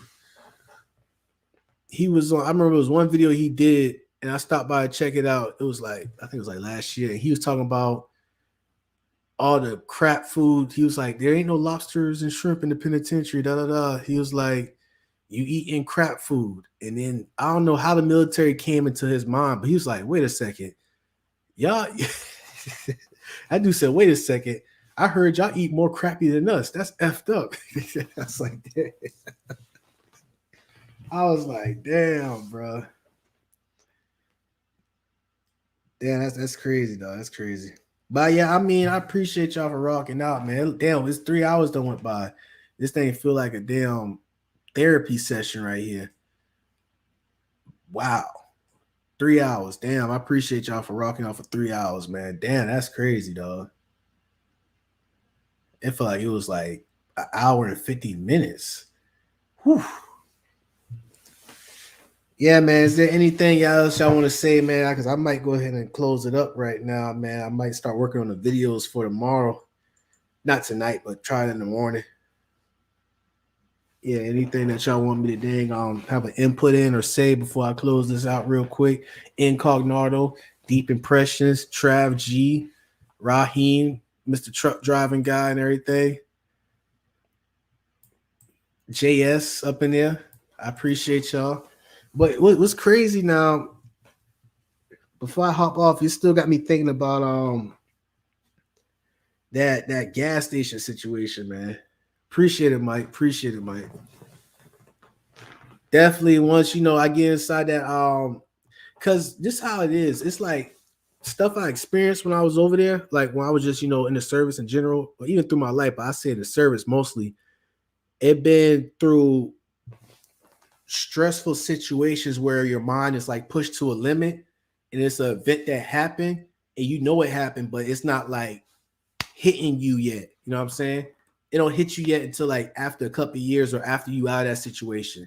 That's what has happened to me. So it's like I could just be working my normal 9 to 5 job or studying for my network engineering thing, and then boom, it hit me like that. Like, dang, bro, like I really almost could have died like that. Like, what the heck? Like we was doing this and that happened. But that's how it worked, man. So I think that's really how therapy sessions work, kind of. That helps, like jog your memory and all that. So that's why I'm glad y'all understand, man. I definitely appreciate it, man. Hopefully next time we'll probably do this like weekly, but I definitely gonna go live again tomorrow though. After hours with that live with Save His Minus Debt. Yeah, yeah, Mike. Yeah, I'm glad you feel that, man, for real, because that thing just it kind of feel like it's a dream. It feel like you know it's happening and you're like, okay, it's real, but it don't feel real. Yeah, it don't hit you like that. It don't hit you until after where it's like, oh, it's like, okay, dang. I remember it vividly now, and dang, that went down, bro. Like, whoa. That's how it is. At least for me, I only speaking from my experience. For other people, there's this one girl, I think, matter of fact, I'm gonna say her name because she knows she has sharp memory. Essence, I think that's her name, Essence. She followed me on Facebook, but I had known her since basic training until I left the service. This woman I'll tell you, this sister, she has she has the most impressive memories I ever came across. Like I'm talking about on Facebook, she was like, "Oh yeah, I remember that time you had scored 300 this and that and da da da and da da da." It's like I didn't remember that. How did you remember that? And she was like, I remember everything. So it could be individuals like her who remember every single thing to the T.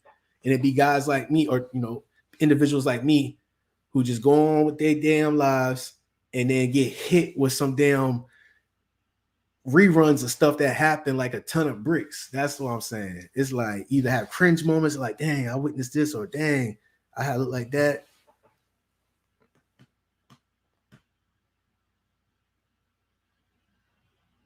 Whoa, what? What? Oh, I need some clearance on the vision.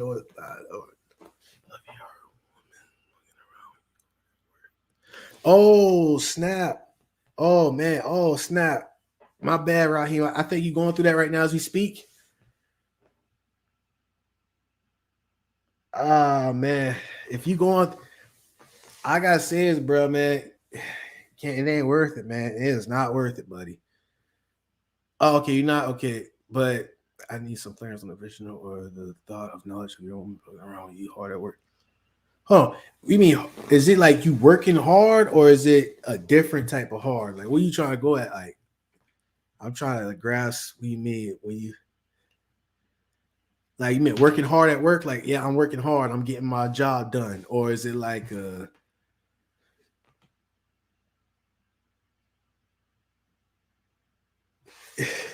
hold on, my brother right here. You gonna have to damn break that down and explain it to me more what you mean.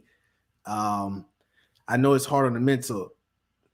Okay, so you're driving trucks and you're working hard as we speak, right? You're working hard like you're man, let's cut the bull. You're not saying you hard on work, right? You're not saying you hard. You saying that you working hard. Okay, so you're saying you're working hard at work, and you said your old lady, you having a vision or thought of your old lady messing around.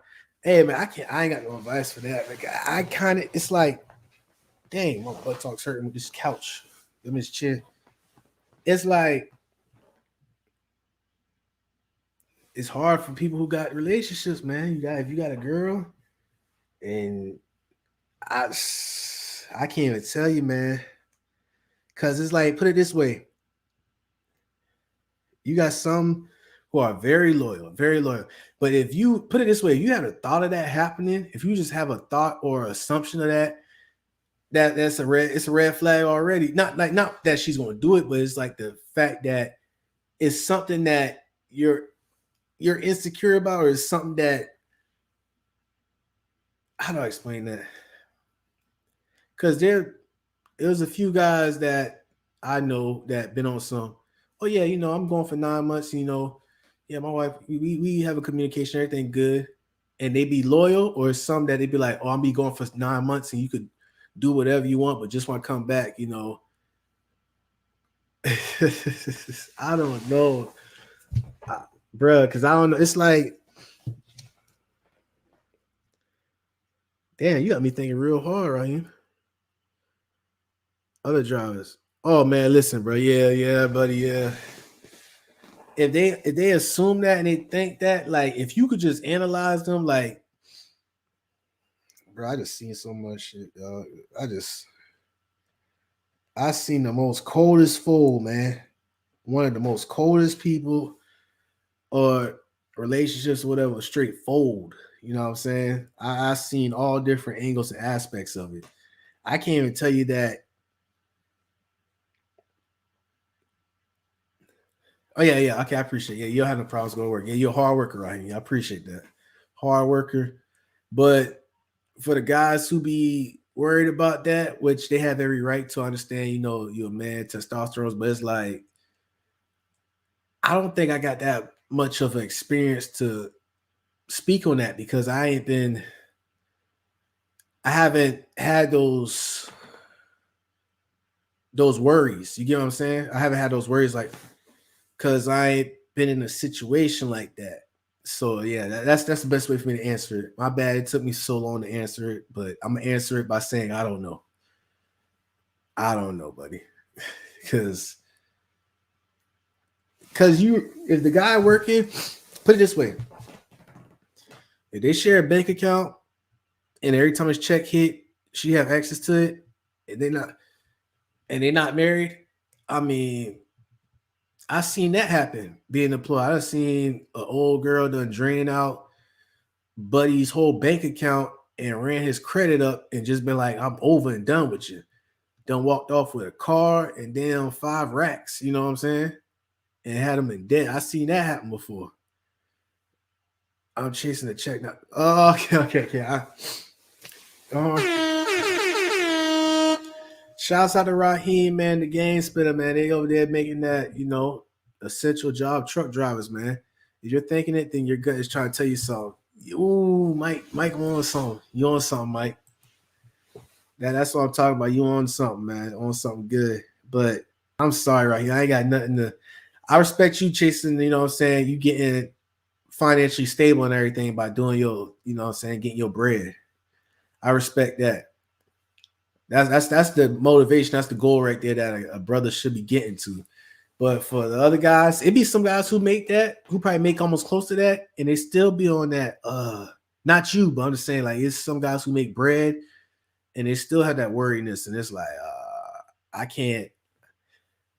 It's so many angles and aspects on how to cover that situation and tell them, because, man, because you could look at, for instance, one of the workers you try to help out, he come to you with that problem. You could look at him and be like, okay, I can see why you think that, because look at you, you a lame, like, you a square. No offense, like, you a square. Look at your swag. Look how you. The only reason why she really effing with you is because you doing truck business and it's essential. You got that check. You know what I'm saying? So you should just be happy with her still staying around and riding you every weekend, and, keeping the house clean or whatever. That's some cold hearted truth right there. Now, facts. Just off of the person lame. But if the person is a stand up brother and he ain't lame and all that, then it's on some, hey, bro, I get it, man. Just try to, like, dissect your relationship more, try to do some more communication, see what's going on, everything straight. Don't be on no suspicious stuff. Just, ride that thing out and see what's up. What's done in the dark come to the light. You know what I'm saying? You can say that to him if he ain't no square. But let's say if he not no square and man, it's different, damn. It's like a damn fucking,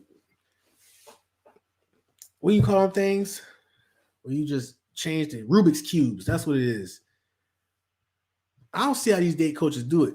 Or not date coaches, but these fresh and fit type guys. They always do this one shoe fits all type, ideology. And it's like, bruh, you know what I'm saying? Like, not everybody could wear that same shoe size. It's like 11 and a half. You got 10s, you got 14s, you got 10s in the morning, and you got a 10 and a halves in the evening from the same person. It's different aspects. There ain't no master key for all that. it calling all them crazy. You gotta have a strong stomach for this. Yeah, Raheem. Yeah, because old bro probably gonna be coming home. He might, make it back home from an OTR trip. You know what I'm saying? His broker done probably broke him off for early, check and be like, you go home, spend time with your family, man. It's about to be the holidays. And he done damn drive that truck, park it down the road because he can't park it in the public neighborhood. He done damn did a quick job to the house. He see an extra car, and he like, whoa, what the hell? He like, that must be her damn mother car or something. She must got a new whip. Yeah, it might be a Cadillac sitting on 22s, but that might be her mother car. Dude done open the damn door with the damn key that he got, and he just sees something that he wish he never seen. Who knows, man? It could be like that. Yeah, you gotta have a stomach for that. And now, here's what we get to. Same thing with the military. Now, since the person who was the mistress, the Jody boy, in the military they call him Jody boy. They do this to I think they had calmed down with this because some of the guys been actually causing harm on the drill sergeants or they authority people, because they'll be like, you think your wife love you, or you think your wife care about you? A Jody boy bending her over while you over here fighting for your country. Like, they'll say some stuff like that, and they've been saying it to the wrong people who was really with the shits, like on some, oh, you not even supposed to speak on my wife, or you want to speak. Okay, bet. You know what? I ain't gonna say nothing right now. Just wait till sun come down, or just wait till you isolated from the group, and they'll do them dirty. You know what I'm saying? That's why they. So I keep saying Jody boy. That was like a psychological tactic that they use on the guys who are like engaged or married, by saying that a Jody boy is crawling through the window while you fight for your country, all that BS. So that would charges, like I said, for that guy who's doing life in prison for murdering his wife and that mistress, the Jody boy thing. That's why I said don't fall for that. But same thing for the truck drivers though. Not homeboy, but your coworker, your peer is asking you about that, and let's say that he walk into something like that, and you say you gotta have a stomach for it, because let's say that he like, oh, I've been putting my life on the line 6 days a week, making this money to have a stable relationship, and you gonna do this with this guy who look like he ain't got no car or no license? Toolie action time. You know what I'm saying? And now this is when stuff get real. Now, you know what I'm saying? And it depends on the state or the circumstances. If he could be off a reaction, off a rage, just da-da-da. I just aired the whole room out. Probably get hit manslaughter. Who knows, man? Who knows? Dang, bro, you had took me down a rabbit hole thinking about that, man. Yeah, man, that's crazy. Because it's not just only with the military; it could just be with the any type of stressful job or occupation that relies you to have your full undivided attention at portions, large amounts of spaces of your day. That's my reminder for the bed thing. Yeah, I appreciate it, Flores. You're right. It ain't that serious to you. It ain't that serious to me. You're right. But I keep bringing up my old homeboy. You know how I met at AIT. It looked like it wasn't serious for him, but he ain't here to damn speak his side of the story.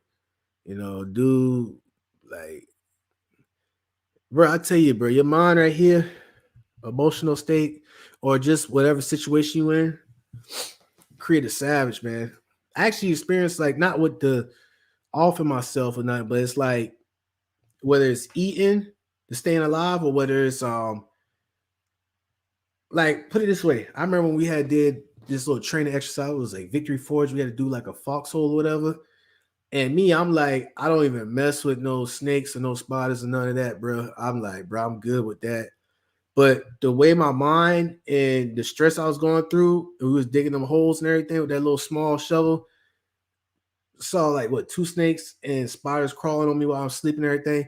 I didn't give a fuck because I didn't care at all. I didn't give a shit because like your mind, it's like, bro, my mind was pushed to the limit. I'm damn near petrified of these things, but now you know what I'm saying? Like it's hard to know what you're capable of doing or knowing what you're doing when you're in stressful positions, especially when it involves your occupation, your job.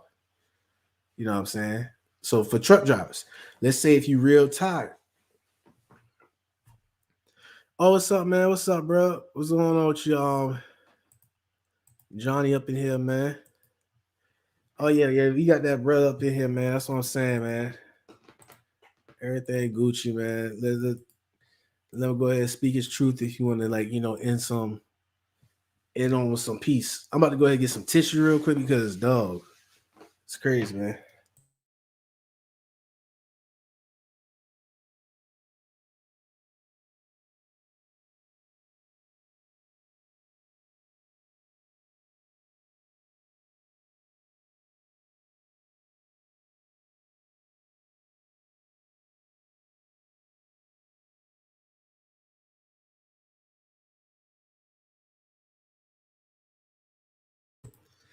Okay.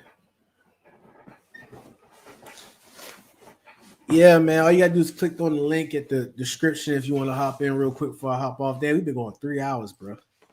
3 hours. That's what's up, man. I didn't know I had this amount of time to speak for 3 hours nonstop. Usually I'll play like a video and I'll be like, okay, as you see, look at this facial reactions, da da da. Or nervousness, nonverbal cues, micro expressions.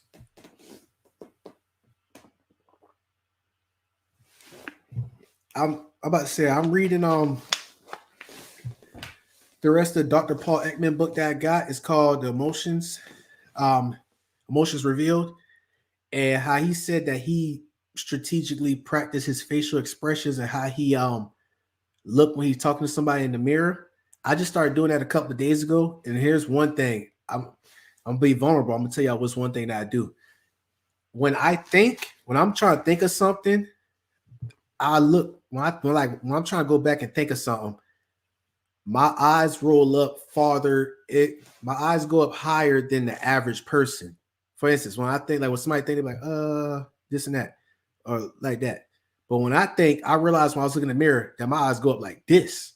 And I'm like, hold up. So when I'm talking to somebody and I'm like, I remember yesterday, they probably like, what the fuck? You know what I'm saying? So shouts out to Dr. Paul Ekman because you gotta look at yourself in the mirror when you're talking. I mean, we're not perfect. We all make weird faces and all that. But that's one thing I picked up is when I'm thinking hard or when I'm going to blast in the past, whatever mindset, I catch myself doing like that.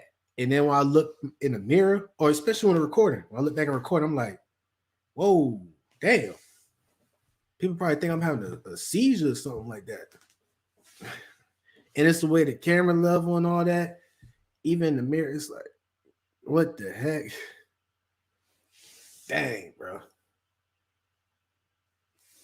Yeah, I gotta fix that. Working on that, buddy. Working on that. But yeah, man. Hey, NBM Johnny, man. I dropped the stream y'all link in the chat, man. If you want to hop in, all you gotta do is click on that link and you'll pop up and you'll be able to speak. Uh Raheem, where your location at? Where you driving to? You probably do that hazard truck driving thing. Oh, that's crazy. Did a little hazard job while I was in Korea too. It's like you had to wear these mop suits. It man, them chemicals and stuff and fumes. It's like I didn't know chemicals be that serious. Like, yeah, them things are different. That's a different type of ball game right there. I remember I remember in Afghanistan we was doing this job where we had to load these missiles. We had to bag them up in this like little sling thing for the helicopter to get, like one of the special forces Australian people to get. and we had to unload it from the back of this truck. This little ammo truck used to come and drop off. I remember I tried to unload that thing, and they said that if it hits a hard object, it could cause it to blow up. Bruh, I remember I had close calls like that too. So the reason why I'm talking about that is because Raheem, you probably doing a hazardous a truck driving job. Like if you get in a wreck or something, it's over with for you. You know what I'm saying? Not to, ruffle your feathers and scare you up. But I've been in situations like that too, where the paddle, shifted with missiles or something on it, and if it would have hit the ground, it would have been over. You know what I'm saying? That's like equivalent to somebody trying to defuse a bomb or something type stuff. So yeah, I know how it is. If you doing that, making that type of bread, I understand, man. They call those what my command officer said, pocket puckers. I think I'm pronouncing it right. Pocket pucker. Pocket pucker. I don't know if I'm pronouncing it right. It's something where you clench up. You rectum and all that. When you intense, it's like you pocket pucker. I think that's what it's called. It's called pocket pucker. Let me see. POCK. YOUNGGRUMP. What's popping? What's pop? Pocket. I think it's called pocket pucker. That's what it is. It just don't sound right when I say it. Hold on, my bad. Give me a second, my partner. Boy, what they doing is you sliding up some metal, man. What's going on, bro? Oh no, I had to put my I had to put my earphones in, man. Shit, I'm at work and shit, man. Okay. I'm not having PTSD or something, but it sounds like it sounds like a weapon that been empty after firing it, and you pressing that button and it goes slot. I was like, damn, this dude ought to do a drill. Oh no, bro, I ain't doing no drill. Niggas already saying I'm trying to kill them, man. But I feel you. But yeah, man. Yeah, man, I ain't get the chance to show you, feel me? I ain't get no notification something on my phone, man. So shit. I just had to randomly type in your name and I just saw you line. I was like, shit, we gotta go in. Yeah. I'm about to say, I don't know if your headphones doing a better job because I hear it sound like some chain, like you got some chains on like a rapper. Man, nah, that's my hair, man. I got like 2 beads in my hair. That shit clanking. I hate when that shit do that shit. Yeah, I think clanking. I hear it's like click, click, every time you talking. It's like I don't know if this dude trying to load up a cartilage or what's going on, man. No, man, nah. I ain't on that type of time, man. I'm a piece. That click clack. I feel it, man. But quick question, man. What is something that you definitely want to holler at me about with the live? I was talking about the military and stuff. Man, one thing I gotta say, man. No. But one thing, man, I gotta say, I was supposed to go in the military like probably like 3-4 years ago. You feel me? I was me and my homeboy we was about to join the damn, what you call that shit?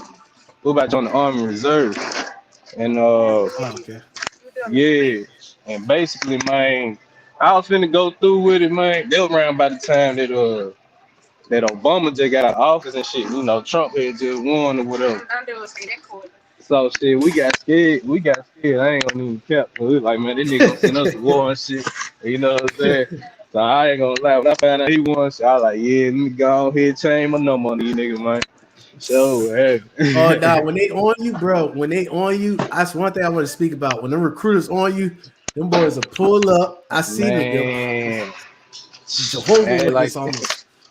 Man, I thought I had the CIA on my ass or something, man. These niggas been popping up at my house and shit. Trying to talk to my mom and shit. Like, no, man. Man, I ain't gonna lie. That's messed up how they do that to the 18-year-olds too, because they don't tell the full story behind it, man. Man, they was just like, man, yeah, man, you gonna make all this money, man. And then after a couple years, you come do what we do, recruit. It was like, yeah, it sounded good, man. But then we just started doing more research deeper than what they telling us, and we was just like, hell nah, we good on that. And we heard up, we got up out this shit. He stayed in it for a little bit, but I like, nah, fuck that. I like, nah, fuck that, man. That remind me. That remind me. When I immediately hop into the army, there was somebody who was actually before me at my other job, Walmart. He was doing it like a couple of days before me, though. You know what I'm saying? Which was crazy. Yeah, And he was surprised that I had did it like right then and there. He was like, "Oh, what the hell?" yeah. So, but I mean, he passed away now. That's crazy. That's another person that. Speaking of that, for y'all to chat, the person I'm talking about is another person who off themselves. You know what I'm saying? So that's like two people I know personally that off themselves off that military stuff. Yeah. But you say your homeboy stayed in there for a long time, right? Or you stayed for a while?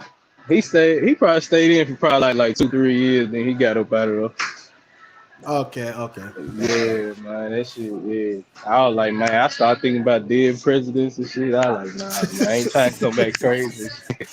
Hey, nah, but for real though, for real, you right. It's a who knows? You never know, man. You know, because it's mine's a terrible thing. Yeah, it's like I see it work out for some people. I was like, man, the way you don't set up, man. Like, nah, man. It's just I don't know. A lot of some of y'all got a lot of people got more tougher skin than me, man. I just can't sit there and let folks yell at me, man. I got about four, If you five doing a lot of faces. wrong, go ahead. Yeah. I was just saying, like, shit, you got like 4, 5 faces at you at the same time yelling and shit, man. Folks get to shaking, you about ready to swing on their ass, man. I feel you, but they didn't do that to. It's like they'll read that energy kind of. They do that a lot to somebody who it's just like they'll sniff it out. You know what I'm saying? Like Yeah. it's no different when you're in the streets and you try to see who's sweet or who. You know what I'm saying? There's a lot of sweet niggas out here, man. There's a lot of sweet niggas that turn to street niggas, man. I'm telling Yeah. you. It's a But lot of I'm them, about to say, man. I'm about to say, I'm gonna let you you gonna be able to call back in or something if I stay on because Yeah. that noise. I'm about to say the noise kind Yeah, of like man. Yeah, man. I'm going on break. I'm just go put my do rag on and shit and I'll tie this shit back. all right, man. All right, man. All right, be easy, man. All right. That was Jay. Shouts out to him, man. Reaching on the back end, man. Dude, you know what I'm saying? He was up, man. All right, so it says the click. Okay, yeah, dead presidents make you think about the hood side of the army. Yeah, it's a lot of. I mean, you know what I feel bad for the most? Uh, people who go out of college. No, I ain't gonna say that. It's like you could tell. Like, it's hard for me to explain that. Damn, I wish I had Brian J up in here, man, from Louisiana, Baton Rouge, man. You know what I'm saying? Because it's like some of the people who leave college and they join. Oh man, you could just smell that from a mile away. It's not off of the intelligence; it's just off of the loud sound. You know what I'm saying? And it's like, oh, okay, yeah, you a cadet or you just did 3 or 4 years in college and you first lieutenant. No disrespect to them. I'm just saying, like, they don't know what's coming. They don't know what's going to hit them. You know what I'm saying? Like, they don't think about it. Imagine you go to college and everything chill, and then it's like it's no different than somebody who's playing a video game and they just roll over off their gaming chair and they into week one, hell week of basic training. No preparation. You know what I'm saying? Some people get prepared for it, but most don't. Who's in that situation? But dead presidents, I mean, you could go, so you could be on some like, I'm gonna do 4 years, I'm gonna be a medic and have a smooth sailing. You know what I'm saying? You could probably see some crucial stuff, but you get your VA benefits and you be able to pay off some stuff. You get free schooling and all that, and you be good. You know what I'm saying? It could be like that. Or you could go in there and possibly lose a leg, or possibly don't have. It could be, bruh. It's so many situations to say. It's so many, and Yeah, man, I ain't got too much stress off that, man, because I'm thinking about it. I can't break it down. It's like a Rubik's cube again, like I keep saying. What's up? What's up, Daphne? It's like, yeah, it's just like a interchangeable combination over and over again. You It's always a different outcome, a different pattern. You can't one shoe fits it all with this situation. You just can't do that. I got a lot of nuances, man. Shouts out to Mo Facts, but my nuance game, man. When he introduced me to what is nuances, when it comes to the situations and topics like this, it's like a big, broad spectrum of nuances. It's not no black and white. It's black and it's 50, 100, I'm about to say 50 shades of gray. It's black and it's 100 shades of gray and it is white. You know what I'm saying? 100 different shades of gray and it is white. That's how it is when it comes to nuances with a situation like that. You could get the second grade shade right here, or you get the 56 shade gray right here, or you get, it's no binary numbers when it comes to this situation like that, because somebody else's experience could be way better than mine or way worse than mine. You know, like I said, it's like going to that casino. You go into that casino and you just pull that lever and you just seeing what spins and hit the numbers, man. That's what we do every day in life, you know. As soon as we get in that car, we don't know. I'm not trying to do this to justify, you know. I'm just saying this as an example. Like, you don't know who crossed that yellow line. You know what I'm saying? Think about it. When I just came from the gas station of Publix not too long ago. Dark road going around almost a hill, kind of a curved hill that's going to a lake. And I don't know who's to say that if I was going around that curve, that somebody could have just turned their car on the yellow lane and just hit me off it. Or I could just, we do this every day, man. We just gamble our life every day unconsciously. We automatically assume that, oh, that person gonna do right and I'm gonna do right. You know, you never know if that car that's heading your way is gonna cross that yellow line and go directly to you. You know, that's just every day with life, man. I think we kind of like, yeah, guru mode, yeah, every day, man. Think about it. At the gas station or something, you pumping your gas. You never know. Somebody could just be like, somebody could be on some, man, F all this, and they put their damn Glock 45 to their gas tank, and boom, you know what I'm saying? And you probably catch, you know, I don't know how that worked, honestly. Who knows, man? Who knows, man? It's just or Walmart. Yeah, that's another thing. That's why I'm glad I'm going to Walmart. Like I go to Walmart sometimes, but not as much as I used to, because it's like Walmart, you could just easily go. Somebody think about it. Not to jinx nothing, but in Walmart, no metal detectors or nothing. You could be in the produce section, just trying to eat your healthy fruits, you know, enjoying your life and everything. Somebody could walk in with a trench coat, AR, you know what I'm saying, and just air that whole the produce section out because he don't like produce food. He like junk food. You know what I'm saying? And it's like, what the heck? It's crazy, man. Yeah, man. What is my mind thinking? I'm just thinking about how easy. I'm just thinking about how, as a whole, we take life for granted every single day. Even I, you know what I'm saying? Even I, you know what I'm saying? And I'm just saying, like, because we was talking about the military, about how it's easy to, like, you know, get into some stuff. And even with day-to-day life, like I said, we automatically we unconsciously put trust in others. For instance, we put trust in somebody that we don't know from a can of paint because we assume that he has a family, and we assume he or she has a family, and they don't want to mess up that life with their family. You know what I'm saying? We automatically assume that, but that may not be the case though. That's why I was going, you know, my mind was wandering off of that. Casino, somebody just won a lot of money, somebody lost a lot of money. Yeah. But it sure will feel good to be the person who won a lot of money though.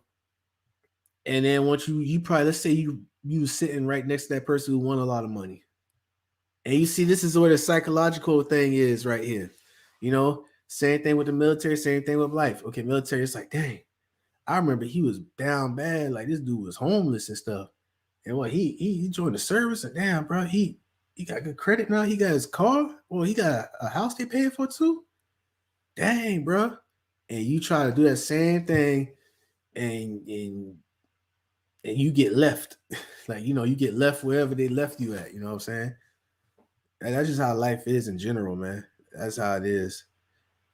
So that's what I'm saying for these recruiters and stuff. It's like they gotta chill out with them 18-year-olds or 17-year-olds going to schools and stuff, and they just like selling them these fake stories and stuff. It's like, oh, yeah, you get this and that, everything good. Oh, yeah. Big straight, everything good. Yeah, AIT, oh, you're good. Yeah, you're good. You're good.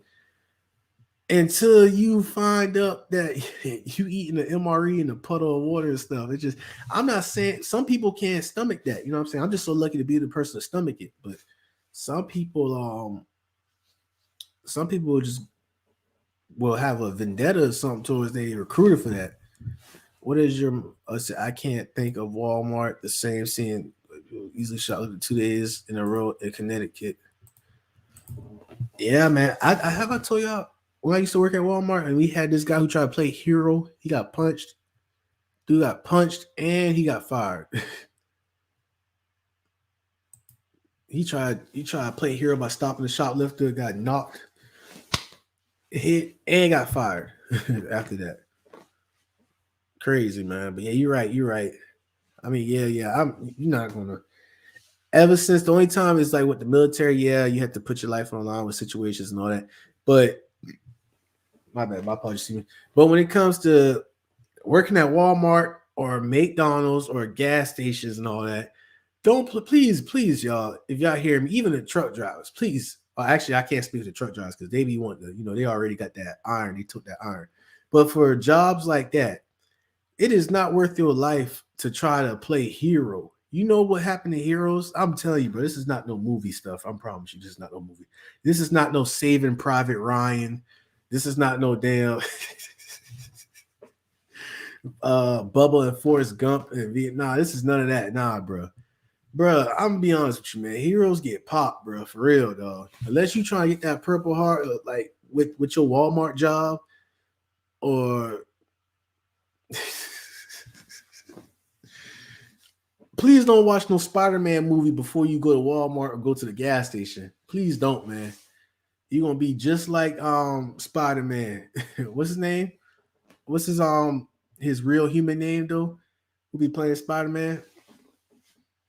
Yeah, don't try to watch no Spider-Man before you go into your 9-to-5 job, man. I think it'll make you do something that you ain't gonna never come back from.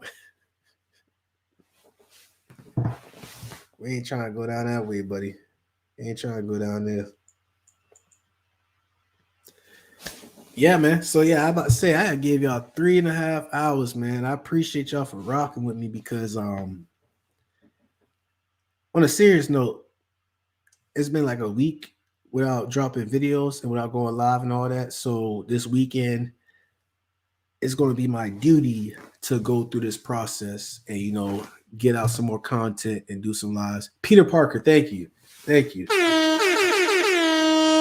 But y'all on fire tonight. Matter of fact, shouts out to the group chat, the live, like the supporters, because y'all been my encyclopedia throughout this whole live. Like with words like impulsive and Peter Parker and suicide watch. It's all these vocabulary words that y'all was helping me out with. I appreciate that. I remember it.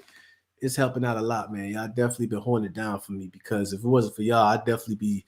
You probably think I have like a speech impediment or something trying to think of these vocabulary words right here. Y'all are very smart. The store would prefer the cost of the shoplifting versus the lawsuit from injured thief. Or even the employee. And the thing is, I told y'all when I used to work with that Walmart, fire dude, man. Peter Parker left. That's his name. That was his name. Let me see. Peter Parker. That was a weird. Yeah, you are. I keep forgetting to turn off my hotkeys, y'all. But yeah, that's Peter Parker, man. You just look at him. Let me put this up right here. You would look at somebody who looked like this. You could tell they on some bull. You could tell they trying to save the world, man. Yeah, rip. That's it right there. let you go to Walmart or you go to Target or you go to a gas station, you try to tell them to open the safe. Bruh, anybody, let's say if you work in a shift with somebody at a gas station that look like this or at some bank and they like, hey, and the suspect or person, come with a letter or a stick and they be like, hey man, y'all gonna have to pass over that guap. I'm sorry, man. If you got somebody who act like this and look like this, it's over for you, man. Cause you over there gonna try to give them everything they ask for. And he over there talking about, hey, that's against the law. Yeah. And I was like, oh, you know what I'm saying? That dude gonna cause people to lose lives, man. I'm not trying to get left with old buddy right here, old Peter Parker behind right here. Nah, man.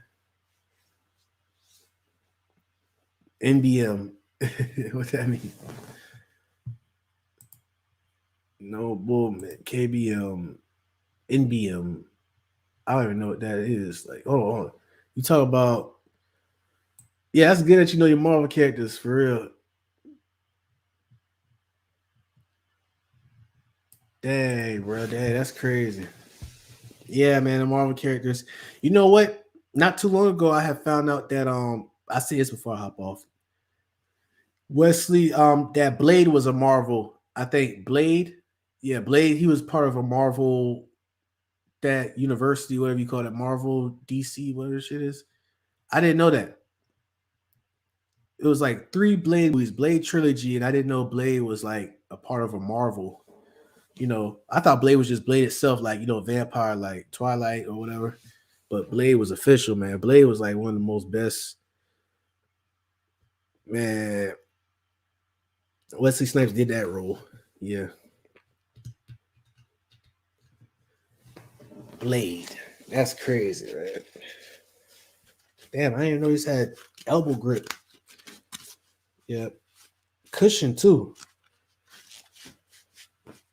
Yeah, of course. I haven't really wore this at all while I was in the service. I saw one person wearing this, but they were like mechanic or they were like aviation, fixing helicopters or fixing like Humvees and stuff, and they had this on right here. It feel like a Under Armour thing. I think they're coming out with a new one. Oh, DC Marvels, that's what it is. Okay. Okay, yeah, that's what it is. Yeah, DC Marvels, yeah, with Blade and all that. They come out with a new Blade. I think they got somebody else, so I'm trying to play that. Let me see. Yo, Kelly. Woo! So focused on him. Bro, I thought it was over for me.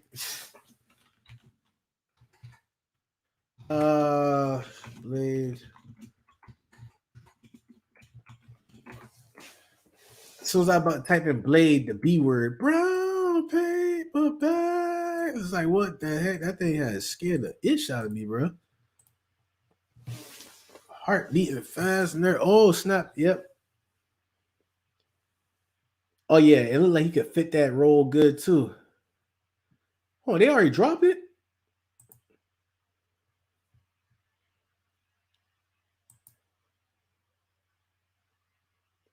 It's crazy because he tried to make that same mouthpiece just like how, look, they said, keep your mouth closed just like that.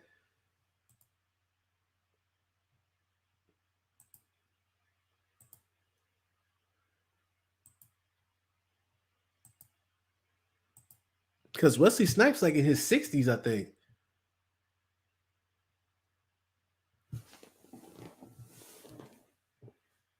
Yeah, Wesley Snipes too. Nah, Wesley Snipes 59 years old. He might be 60.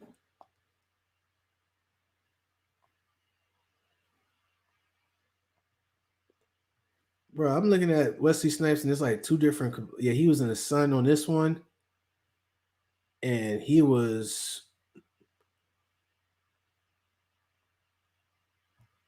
brown and dark on this. I don't know. There's different shades, man. Different. Wow. Yeah, man. Y'all look at me crazy if I had hit that brown paper bag on Wesley Snipes for real, man. You know what I'm saying? Y'all like what? 59 years old. Yeah, man. I know we don't do no brown paper bag on no Wesley Snipes, man. No offense to my bro, to my dog, but nah, man. Nah, we don't do that, man. We do let me see.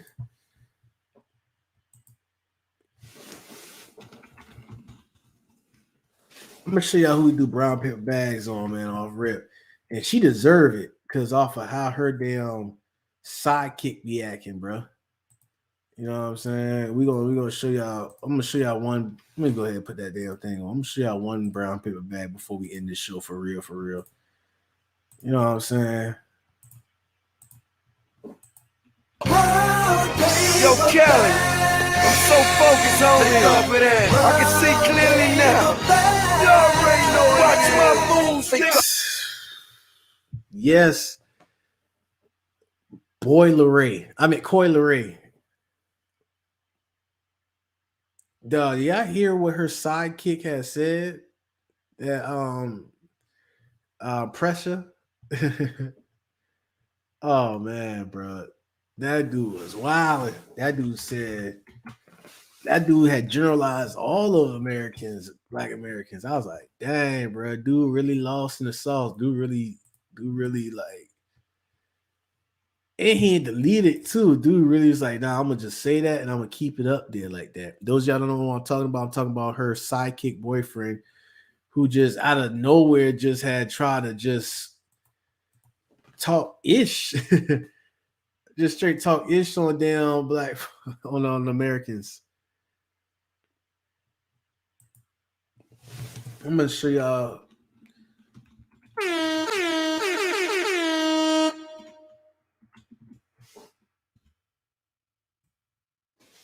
All right.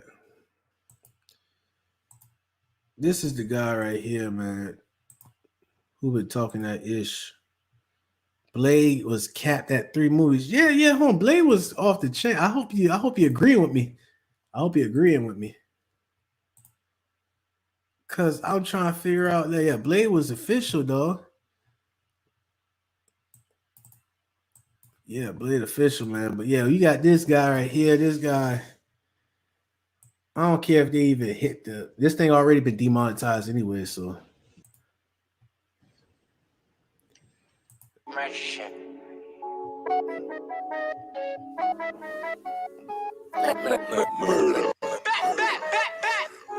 He got pneumonia, his lungs no longer. I'm smoking that me, this that people aroma. I fell in love with the stove and the toaster. I fell in love with my block and it was over. Quarter brick, half a brick got me feeling like OJ. Sleeping in my North Face, we come from the North Jane. That way, ran his ass down to my old days.